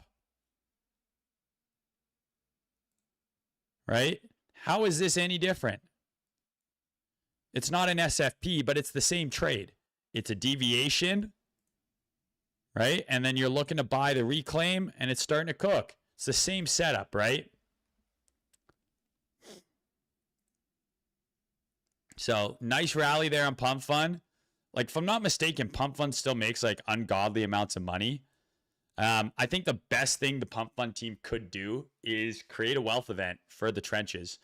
Like, if Pumpfun were to do an airdrop, I think that would be the best thing to rehash their image, which has taken a beating. Pay back to the people who built and used their platform. I think that would be the best thing for them and for the token. But there was also a big unlock, right? So you always have to have this kind of this calculation where you say, okay, who's shilling Pumpfun in such an orderly manner all at the same time right after an unlock happens, right? There's a lot of accounts on Twitter that weren't talking about Pumpfun at all. Then all of a sudden, big unlock occurs or is coming up, and it almost seems uniformly a bunch of accounts all of a sudden come out and start tweeting out bullish Pumpfun stuff. Now, is that because the Pumpfun chart looked bullish? Well, put in a weekly sweep. There's a nice trade here for sure.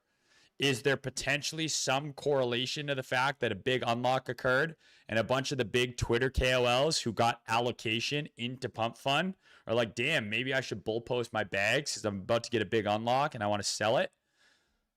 I'll leave that to you to decide. But there's no heroes in this space. I always go into Twitter with the assumption that everyone is out to get you and everyone is out to screw you over. Everyone's talking their own book. That whatever they're shilling you, they have a financial reason that benefits them to shill it to you. If I'm telling you Pumpfun looks good, it's because I've longed it from lower and I want to sell it to you higher or as part of the pre-sale. Now, if Pumpfun would have gotten me on the pre-sale, that would have been sweet. That money, I would have liked that money. But I didn't get the offer. Maybe it's because I'm not fucking selling my ass on the timeline, other than for my own company. But maybe if I was selling my ass more, I would have gotten in more of these pre-sales. But yeah, like there's a lot of people who made millions on the Pumpfun pre-sale. And every time there's an unlock, they're getting hundreds of thousands, if not millions of dollars unlocked. It's in their best interest for that coin to be bullish.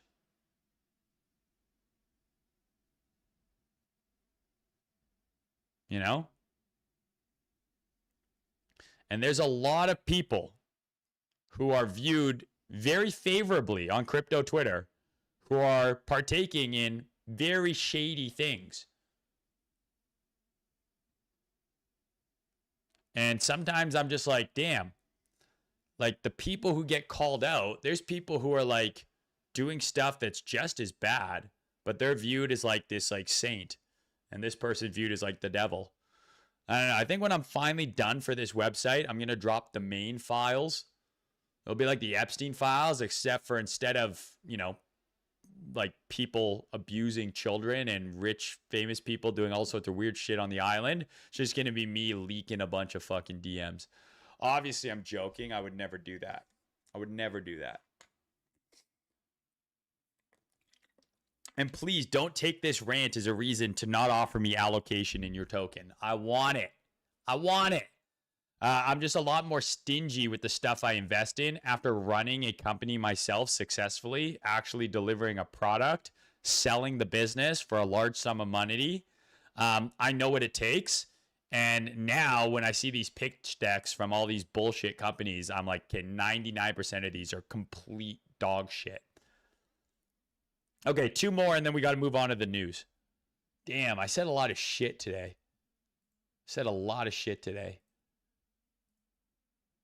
I apologize to no one. I apologize to absolutely no one.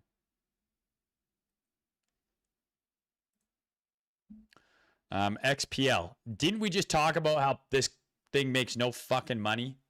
Wasn't this on the list of things that make no fucking money? Am I wrong? XPL is plasma, no?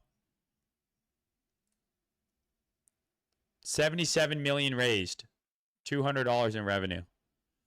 Am I wrong? Listen, purely from a chart perspective, again, down retarded amount, 90+%. Like, arguably, there's a constructive range here to work with. So break out of this range. I think it's interesting. I don't know what this thing does. I don't know who uses it. I don't know if they make any money. I don't know any of that. I just sent you 70% of supply of bald Canadian. Is that a real coin? There's no way. How do you, and you don't have my address. How would you send me supply? It's not even real. Yeah, I'm not gonna answer my coin, guys. I'm sorry. It's just not my game. I also don't want to go to jail. Kind of like my freedom. All right, last but not least, we got Uber, guys, and then I'm gonna do some news before Cody. It's way past Cody's bedtime. DeFi Llama says they made 7K in Q2. I think 75% of you guys in the chat, maybe more, made more than 7K in Q2. I think most of you guys made more than Plasma has in Q2, and Plasma raised $77 million. So let this be a motivational clip for you guys. If you're ever feeling down on yourself, you think things aren't going so good, you feel bad, you feel shitty, trading's not going very well, your girlfriend dumped you, just remember that Plasma raised $77 million and they only made $7,000 in all of Q2. If you made more than $7,000 in all of Q2, then objectively, you are worth at the very least $77 million. You're rich. You're fucking rich. You don't even know it yet. You're so fucking rich, it's crazy. There's no reason to be depressed, because if Plasma's got a $77 million raise and is still valued at somehow over 200 million, and they only made $7,000 in Q2, if you made more than that, you're rich. You're successful. You're handsome. You're amazing. Get hyped up. Uber, we talked about a few streams ago, and it's just in this bottoming range. I kind of like this. Sweep, and then another sweep. I really like that. Probably a bull div here. Right? Probably a bull div here, you could argue. Lower lows, higher lows, right? So if this is going to go, this is a good place for it to be at a bottom.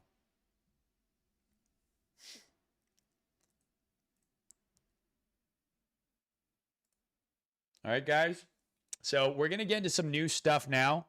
If I didn't get to your chart request, guys, we will get into them next time. Remember, I stream twice a week, Tuesdays and Thursdays.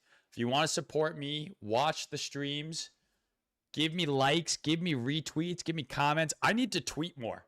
Some of these guys are tweeting 100 times a day. I used to do that. Now I barely tweet. I got to tweet way more. But if you want to support me, the best way to do it, guys, go follow the order book. We're over 4,500 followers. Started this show from 0 in February. Extremely happy with the progress we've made so far.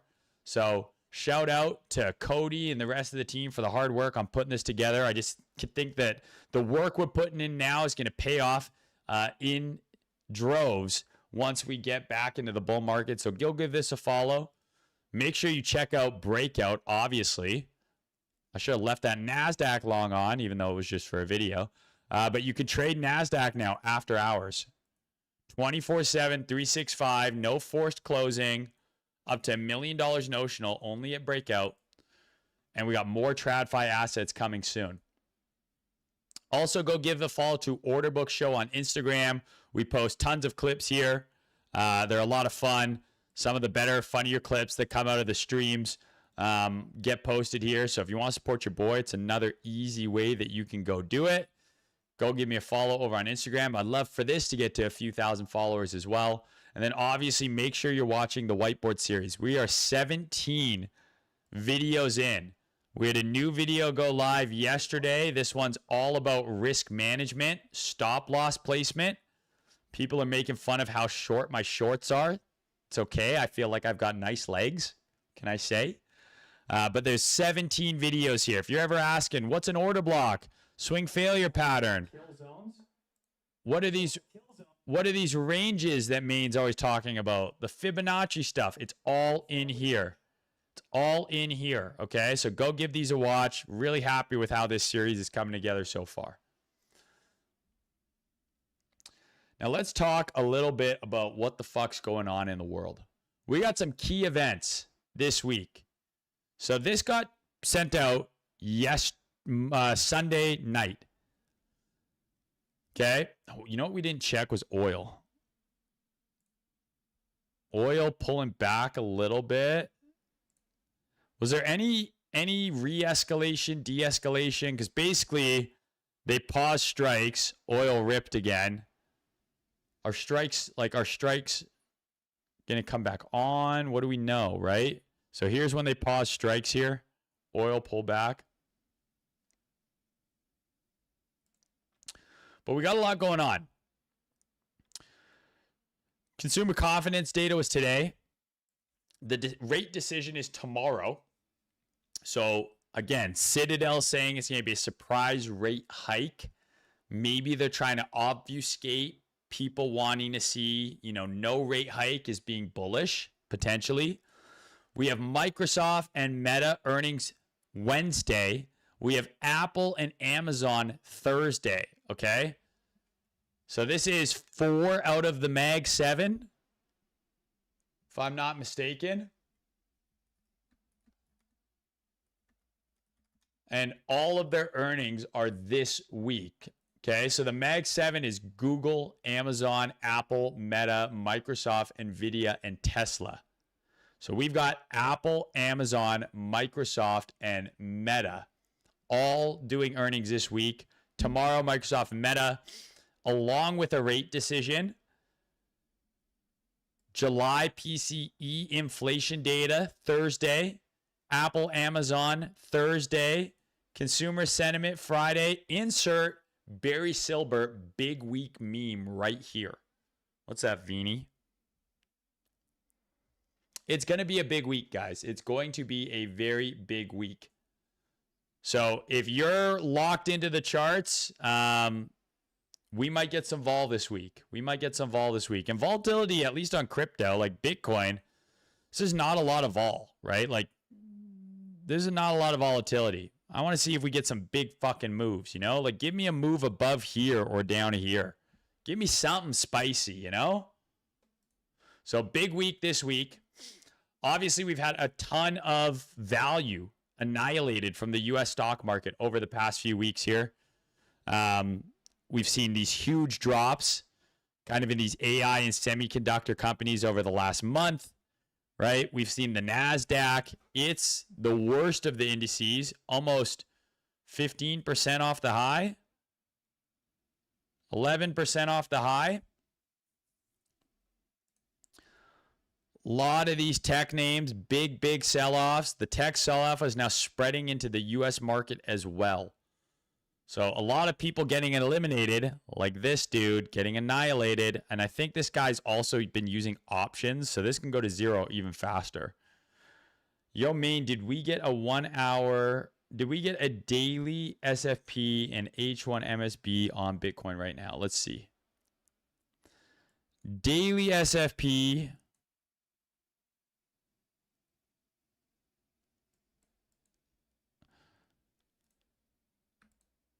Technically, yes.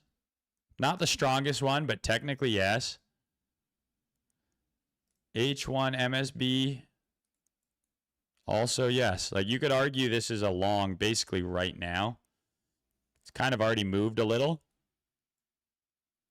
But with all the stuff we have going on tomorrow, I don't know if it's a long I would want to take personally. But technically, we've got all the fixins, right? Ideally, you would have longed here, which gives you a much better reward to risk. Feels like you're chasing a little bit now. But up into the local high, 2R. Now, because we had the bearish SMT, ETH, in theory, is a better long, right? ETH is a better long. And ETH didn't give the daily sweep. But did it give an H12 sweep? No. But ETH is technically the stronger of the two. So if they're going to go up, you know, ETH is technically better. But yeah, you have all the mix-ins, all the fix-ins for a Bitcoin long here if you want to take it with your inval below there. I'm not touching it going in tomorrow. No interest for me personally.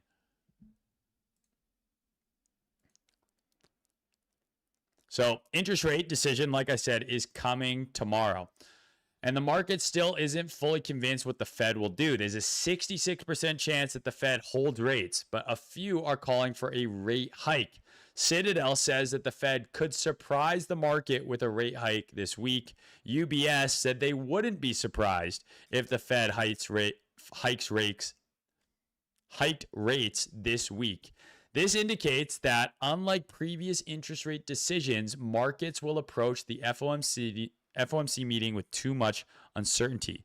This is why global markets are selling off as investors are now de-risking in case the Fed surprises everyone, including Trump. So this shows that they're actually a higher probability of a rate hike is what the perception of the market is right now. Again, could this be some tomfoolery, some shenanigans being performed by some of these companies saying, hey, I think they might surprise us with the rate hike. We get no hike, and then the markets pump on no hike news. That would be my prediction, is that if there's no hike, the market digests that as bullish, and the market pumps because of that. So many are debating whether the Fed will hike rates or remain on pause. We can quantifiably remove doubt. Federal Reserve must take its decision led from the Fed fund futures because they are attached to the repo market. Whichever the FFF probability is over 60% the night before FOMC's decision, the Fed has executed on that probability 100% of the time. This understanding has never failed. If the FOMC were to go against the FFF with its decisions, the repo markets would falter, for which would take extraordinary measures for FOMC officials to repair. Am I dyslexic, or was that kind of hard to read? Am I dyslexic or is that kind of hard to read? Based in the US? Okay, bro. Okay. It is possible that I'm dyslexic. So he's saying 100% of the time, when this probability is over 60%, the Fed does whatever it is. So if this says rate hike, which it does here, 100% they have been aligned. Oh, sorry. I've read that backwards. He's saying whatever the probability is above 60%, whatever that decision is, that's always what the Fed does. So there is a 68% chance of a pause. So that's what I misread on the prior chart too. Sorry, that was pause. This is cut. Or hike, excuse me. So pause, hike. So he's saying if it's over 60% the day before, the Fed follows it 100%. You have Citadel and UBS saying that they might hike rates. The market is selling off to de-risk because of a feared rate hike. So if they pause, which he's saying is 100% the probability based on this, the repo markets, that the market might digest that as bullish. Like I said, if we look over on Polymarket, 76% on no change. So that's in agreement with what we're seeing here. And according to the Finum Group, there's a 100% chance that that's what's going to happen. It's going to be a pause because it's greater than 60% the night before. So let's see how this plays out tomorrow. You could speculate this on Polymarket. It seems pretty, like if what this guy's saying is correct, when it's 60% or plus on pause the night before, 100% of the time the Fed does that because of the repo markets. This, in theory, is a free 30% on Polymarket. No? Like, am I incorrect? So, free money. I might have to take this bet to test this theory because if that's happened 100% of the time, I don't have the data to go back and check on that, but he seems to be very confident. Look at me taking financial advice from a random stranger on the internet who I couldn't read his tweet because I had questions about his linguistic abilities. This should be free juice. Free juice. A lot say crypto is dead. Really? Who's saying crypto's dead? How dare they? Show me where they are. What will Kevin Warsh say during his press conference? Now, there's not a lot of volume on this market. I will preface this with that. But this was a lot of fun when the markets were hot to do with Jerome. So how many times will he say inflation? How many times will he say task force? Things like groupthink, innovation. I remember when we had Easy on here and he talked about actually tracking the teleprompters and previous kind of speech stenographers' notes of like all the words that Trump and Jay Powell would say very commonly in their meetings and in their speeches. We don't have a lot of data on Kevin yet, but we know, good day. Does that kind of, stack up to Jerome Powell? I don't know. He's still got some work to do to get to Jay Powell levels. So the Kospi, right, which is the Korean index, plunged 11%. The benchmark closed at 60.23. So big sell-off here, right? Big sell-off here on the Kospi. This definitely doesn't look anything like our NQ, and it's just sold off further, right? Of course not. That would be crazy if these things looked alike, unless. It's its third largest daily fall ever, with Samsung shares down 13%, the SK Hynix down 14 to 15%, wiping out trillions in value. We're still so early to crypto, boys.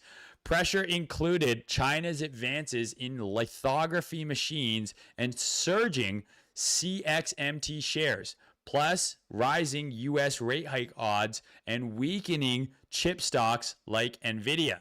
The rout spread to Japan and the US, but some see panic over solid fundamentals like Micron's revenue outlook, with eyes now on the Fed and big tech earnings. So I just think that there's more and more kind of evidence here that maybe we don't get a rate hike, and that pause announcement is going to lead to a relief rally in equities, potentially a breakout in some of this stuff. Like, this thing's pushing for a breakout right now. The Dow is kind of broken out already. The S&P, not too far from a breakout. The NQ looks the worst of them. But some sort of relief in a lot of these stocks that are down a ton. Like Micron, this is due for a relief bounce. SanDisk is due for a relief bounce. A lot of this stuff is due for a relief bounce, and maybe that ties in with earnings and a pause on rates or a hold. A tweet from the order book show. Incredible. It's like Inception. 2 of the world's biggest memory chip companies are getting crushed. Foreign investors sold roughly 5 trillion won of Korean shares. Is it just me, or have you always wanted to convert all your money into some random currency so you could just appear way richer than you are? Like, am I the only one who ever wanted to like turn all their dollars into fucking like yen and just be like, you have $1 quadrillion, sir? It's like, thank you. I'm a quadrillionaire when it comes to yen? Or is that just me?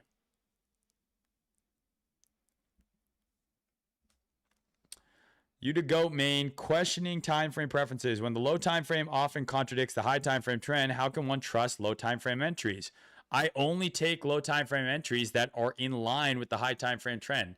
If you watch the whiteboard series, that's exactly what I teach you. It's waiting for the low time frame and the high time frame to resync. Those are going to give you the highest probability entries. It doesn't mean you can't long on the hourly when the daily's bearish. It just means if you long on the hourly and the daily's bullish, it's a better trade. Anyways, SK Hynix down 14.7%. Samsung down 14%. The Kospi plunged 10%, triggering a circuit breaker as the semiconductor sell-off accelerated. It is crazy how much more kind of beta this index is. Like, we have crazy sell-offs occurring in tech, and the NASDAQ doesn't react nearly as volatile as the Kospi. But yeah, CXMT closed yesterday at 49 yuan, up 466% from its IPO at 866. Instantly becoming mainland China's most valuable listed company at roughly 488 billion. Now, if I'm not mistaken, this was trading on Hyperliquid pre-IPO, and the Hyperliquid value on it was much higher, giving us kind of a much more realistic look and just kind of more proof that these shadow markets, whatever you want to call them, actually are quite accurate in terms of speculation of where this stuff should be. Also, is there a question that like maybe the IPO valuations in America have gotten way too nuts because they aren't able to sustain at all? Like, they IPO and immediately pull a SpaceX where they go up for like a day and then a couple days and then just die, you know? Anyways, the concern isn't simply that another chip company had a huge IPO. CXMT is China's leading DRAM manufacturer, competing in the same memory market dominated globally by Samsung, SK Hynix, and Micron. Its blockbuster debut has put renewed attention on how quickly China's domestic semiconductor industry is developing. Investors are now reassessing what increased Chinese competition could mean for the established memory chip leaders. So pretty crazy stuff here. Some of this sell-off isn't maybe just weakness and overextension in some of these stocks, but it's literally potentially some competition from China. South Korea is particularly exposed. This goes back to why Kospi is so much more volatile than the NASDAQ. Samsung and SK Hynix account for more than half of the Kospi's weighting. So when they go down 14%, the Kospi goes down 10%. That's why when some of this stuff goes down 30, 40%, you know, the NASDAQ's not down insane.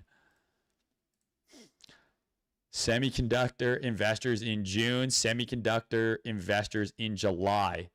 Yeah, pretty accurate, I would say. This is this guy right here, dude. This guy, same person. Had some fun today tracing today's SK Hynix Flash crash on Hyperliquid. Turns out it all started with a single share trading at limit down during Korea's NXT pre-market session. A single share sale triggered millions of dollars of liquidation on Hyperliquid. So there was a flash crash on Hyperliquid of 20% before recovering. Pretty crazy. Again, everything's heading to perps. 24/7, 365, perps for everything. That is the direction we're heading, guys. Found a Hyperliquid wallet that got funded with 300,000 USDC from Binance 4 minutes before SK Hynix wicked on trader XYZ. And bought the bottom at $950 and sold at $1140. He made $178,000, 60% in minutes. Not trying to draw any conclusions, but looks very interesting, especially considering the wick happened literally because of a single share that traded on the KRX, meaning the cost of manipulation is very, very low. So I think something that's very interesting that crypto people, maybe you're not aware of, maybe you're aware of already, but a lot of people in crypto talk about insider trading and market manipulation and all this stuff like it's bad. Oh my God, there's people with insider info. This person had a contract address early. It's like this stuff has been going on in the traditional markets forever. Like there is information asymmetry, there's insider trading, there's shady dealings happening behind the doors, but a lot of it you can't see, nor can you participate in. So I think something that's very interesting that we're seeing as we head to this nexus of everything becoming a perp is that you're going to see some of this manipulation, maybe some collusion, insider trading, manipulation, whatever you want to call this, more out in the open because of it occurring on avenues in which we have transparency, like on Hyperliquid. Right? So like, I always try and assume that no matter what I'm doing, I know someone out there probably has information I don't have. They got in before me. They sold at a higher price than me. Like, I just assume that everyone is a shark and has the worst intentions. And so I'm extremely ruthless with how I steward my capital. I'm very risk averse in that sense. I assume that I don't have the best information, the earliest information, the insider information, and I just assume everyone else does. And I think that will do a lot of you better in not just crypto, but markets in general with that assumption. Because a crypto especially, it's blatant. When you look at the trenches or any of these meme coins, like there are bundles, there are cabals, there are KOL paid deals who are coordinated shilling, pumping and dunking tokens. And then people act shocked when the token that the person who shilled it to them went up a bunch, they nuked it on their face and like, wait, I thought you were going to hold this forever and you dumped it on my head. It's like, yeah, retard. What did you expect? It's like, so they act surprised. You shouldn't be surprised. Always assume that you do not have the inside edge, the inside track with any of this stuff, but it will be very interesting to see kind of the culmination of all these events as things become more on-chain and more transparent. Hype is back above 60. Here are my thoughts on the week ahead. When was this posted? Damn, dude. Someone should just comment under his tweet, update, question mark. Like, it was back above 60. I'm sorry, I don't mean to dunk on this guy because, like, I didn't even read his entire tweet. Is he bearish? Let me read the tweet before I make fun of him. Here are my thoughts on the week ahead. In the next few days, 6.9 million hype, $400 million is scheduled to unlock, making this one of the biggest unstaking events we've ever seen. July 28th, Solana Capital will receive $30 million in hype. I still believe this is the most likely bag to be sold given that Dream Cash is already shut down and there's little reason for Selene to keep holding the deployment stake. If that happens, we could see some short-term selling pressure on Hype.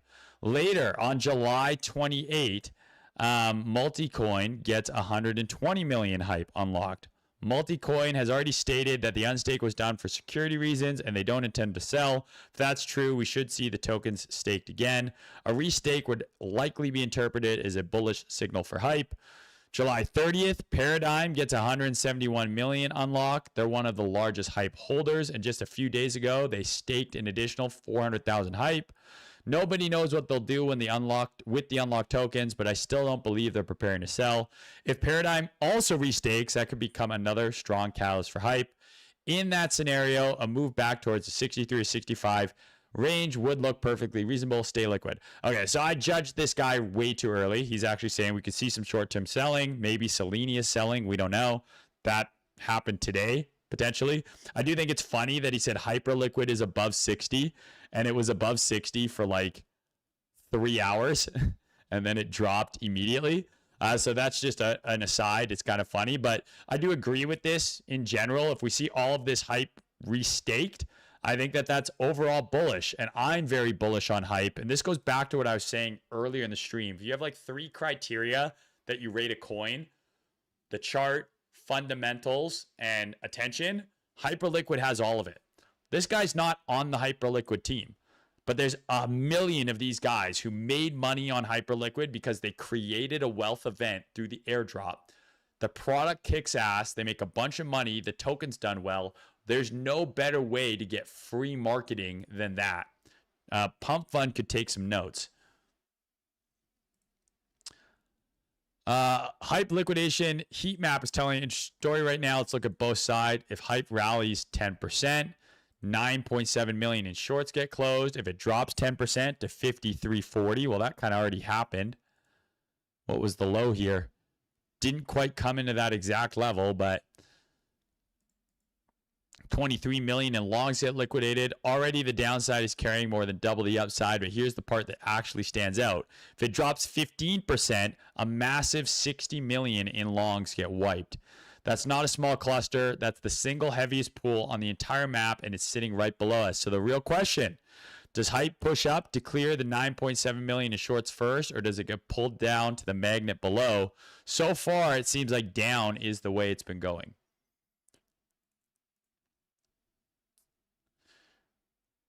Very similar to last post about unstaking. Short term, he's bearish. I mean, Hype is still one of the most interesting charts out there. The Japan stock market crashed. The Nikkei is down 14% from its June record. So there's AI fatigue, valuation reset. China is becoming more self-sufficient in chips. Those are his 2 reasonings. We also can talk about the yen carry trade. So I grokked it for you because I've explained this a million times, and Grok usually does it very easily. People have been talking about the yen carry trade unwind for ages, saying that it is like a death knell for the market, right? And this thing breaking out kind of like we thought it would, right? But what is the yen carry trade? Well, Japan has kept low interest rates, very low, sometimes near zero or even negative for years. So traders and institutions borrow large amounts of yen that's very cheap, little to no interest. They convert that yen into a high yielding currency, most commonly the US dollar, and they invest that money into assets that pay a higher interest rate: US treasuries, stocks, bonds, emerging market assets. And then they pocket the difference between the low yen borrowing costs and the high return they earn. As long as the yen stays weak or stable, the interest gap remains. The trade is profitable. Leverage is often used, which amplifies both gains and losses. So what would that look like in USD JPY? An unwind happens when the trade reverses. They sell high-yielding assets, convert dollars back into yen, repay yen loans. This creates a sudden heavy demand for yen, so the USD JPY exchange rate falls, okay? So a lot of people have been talking about this unwind trade forever. Meanwhile, USD JPY just broke out of like a multi-year high. So this is 2024. We just broke out of a multi-year high. So I don't want to hear anyone talking about the yen carry trade unwind until we see this thing roll back over. Okay? Till we see this thing roll back over. But for now, this remains very strong. The yen carry trade, though, is something to watch, but I think it's something that people overblow because they don't understand it. But the argument into why it could lead to a greater kind of stock market collapse is when people are converting out of these. So let's say, so they get yen, right? At low to no interest, they turn it into USD, and then they put the USD into stocks, bonds, etc. The argument is that a lot of this borrowed USD through the yen carry trade is being put into Nvidia and a lot of these tech stocks, the Micron, the NQ, whatever. And so if this trade starts to unwind, well, how do they get the USD to pay back the yen? They would have to sell off these stocks. So that's kind of a very layman's version of what people are trying to describe when they're talking about the yen carry trade. But for now, one of the things to watch is the actual USD JPY chart. It should be going down during a yen carry trade unwind. Not seeing that currently. So X Money is launching. It's rolling out on the US to premium and premium plus subscribers. Another L for Canada. Thank you very much. But 10 million FDIC insured, and I think they're giving some crazy APY, 6%. Plus 3% cash back. How long can this last? Genuinely. Like, what's to stop someone from putting 10 million bucks on there at 6% APY? Seems too good to be true.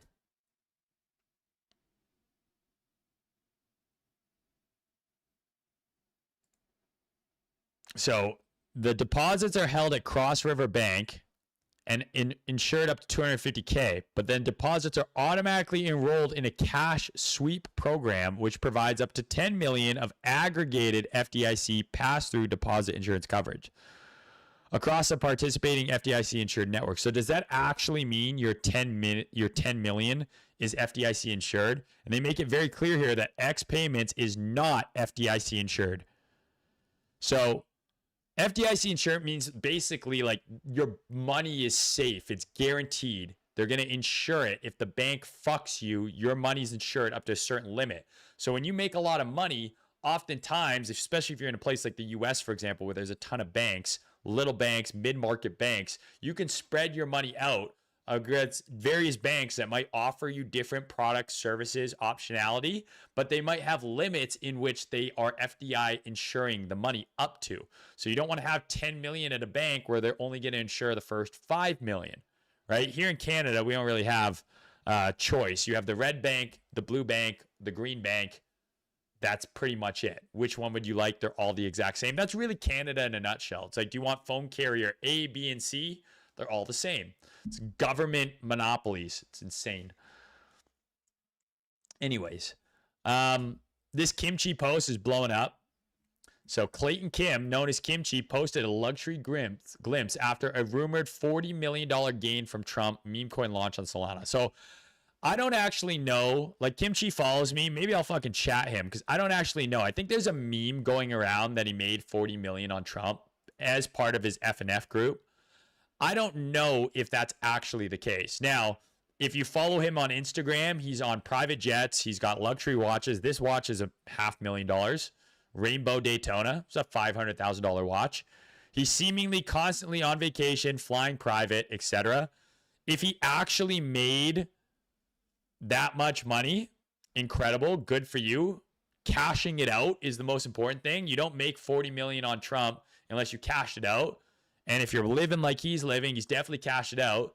If he lives in California, half of that's gone to the tax man already. And based on this picture, I think he might be 20 years old. So that's a long life that you got to make that money last. And if you're spending like this, that money will go very quickly. Lifestyle creep is crazy. There's a reason most people who win the lottery go broke, right? Because their living style, their living, the way that they live adjusts immediately to this new income amount, but that income is not sustainable. So I'm sure, I like to think this is a pretty smart kid. I'd hope he's taking the right steps to ensure that he's set up for life, because whether or not he even made 40 million, if he did or came even close, that's a life-changing forever sum of money if you're not retarded.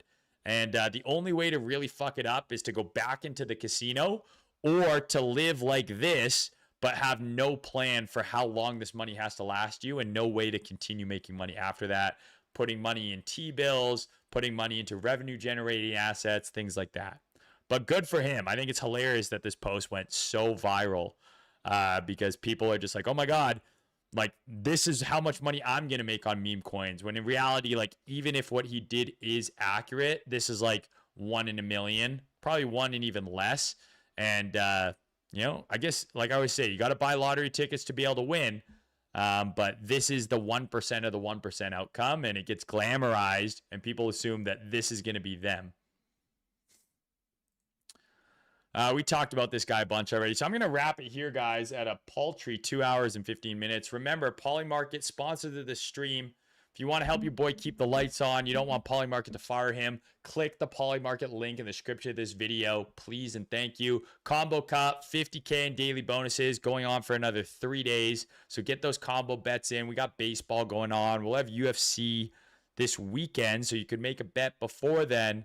But that's all I got, guys. I'll be back on Thursday with another stream. TraderMain.com for everything you need. I love you all. I'll talk to you then. Peace out.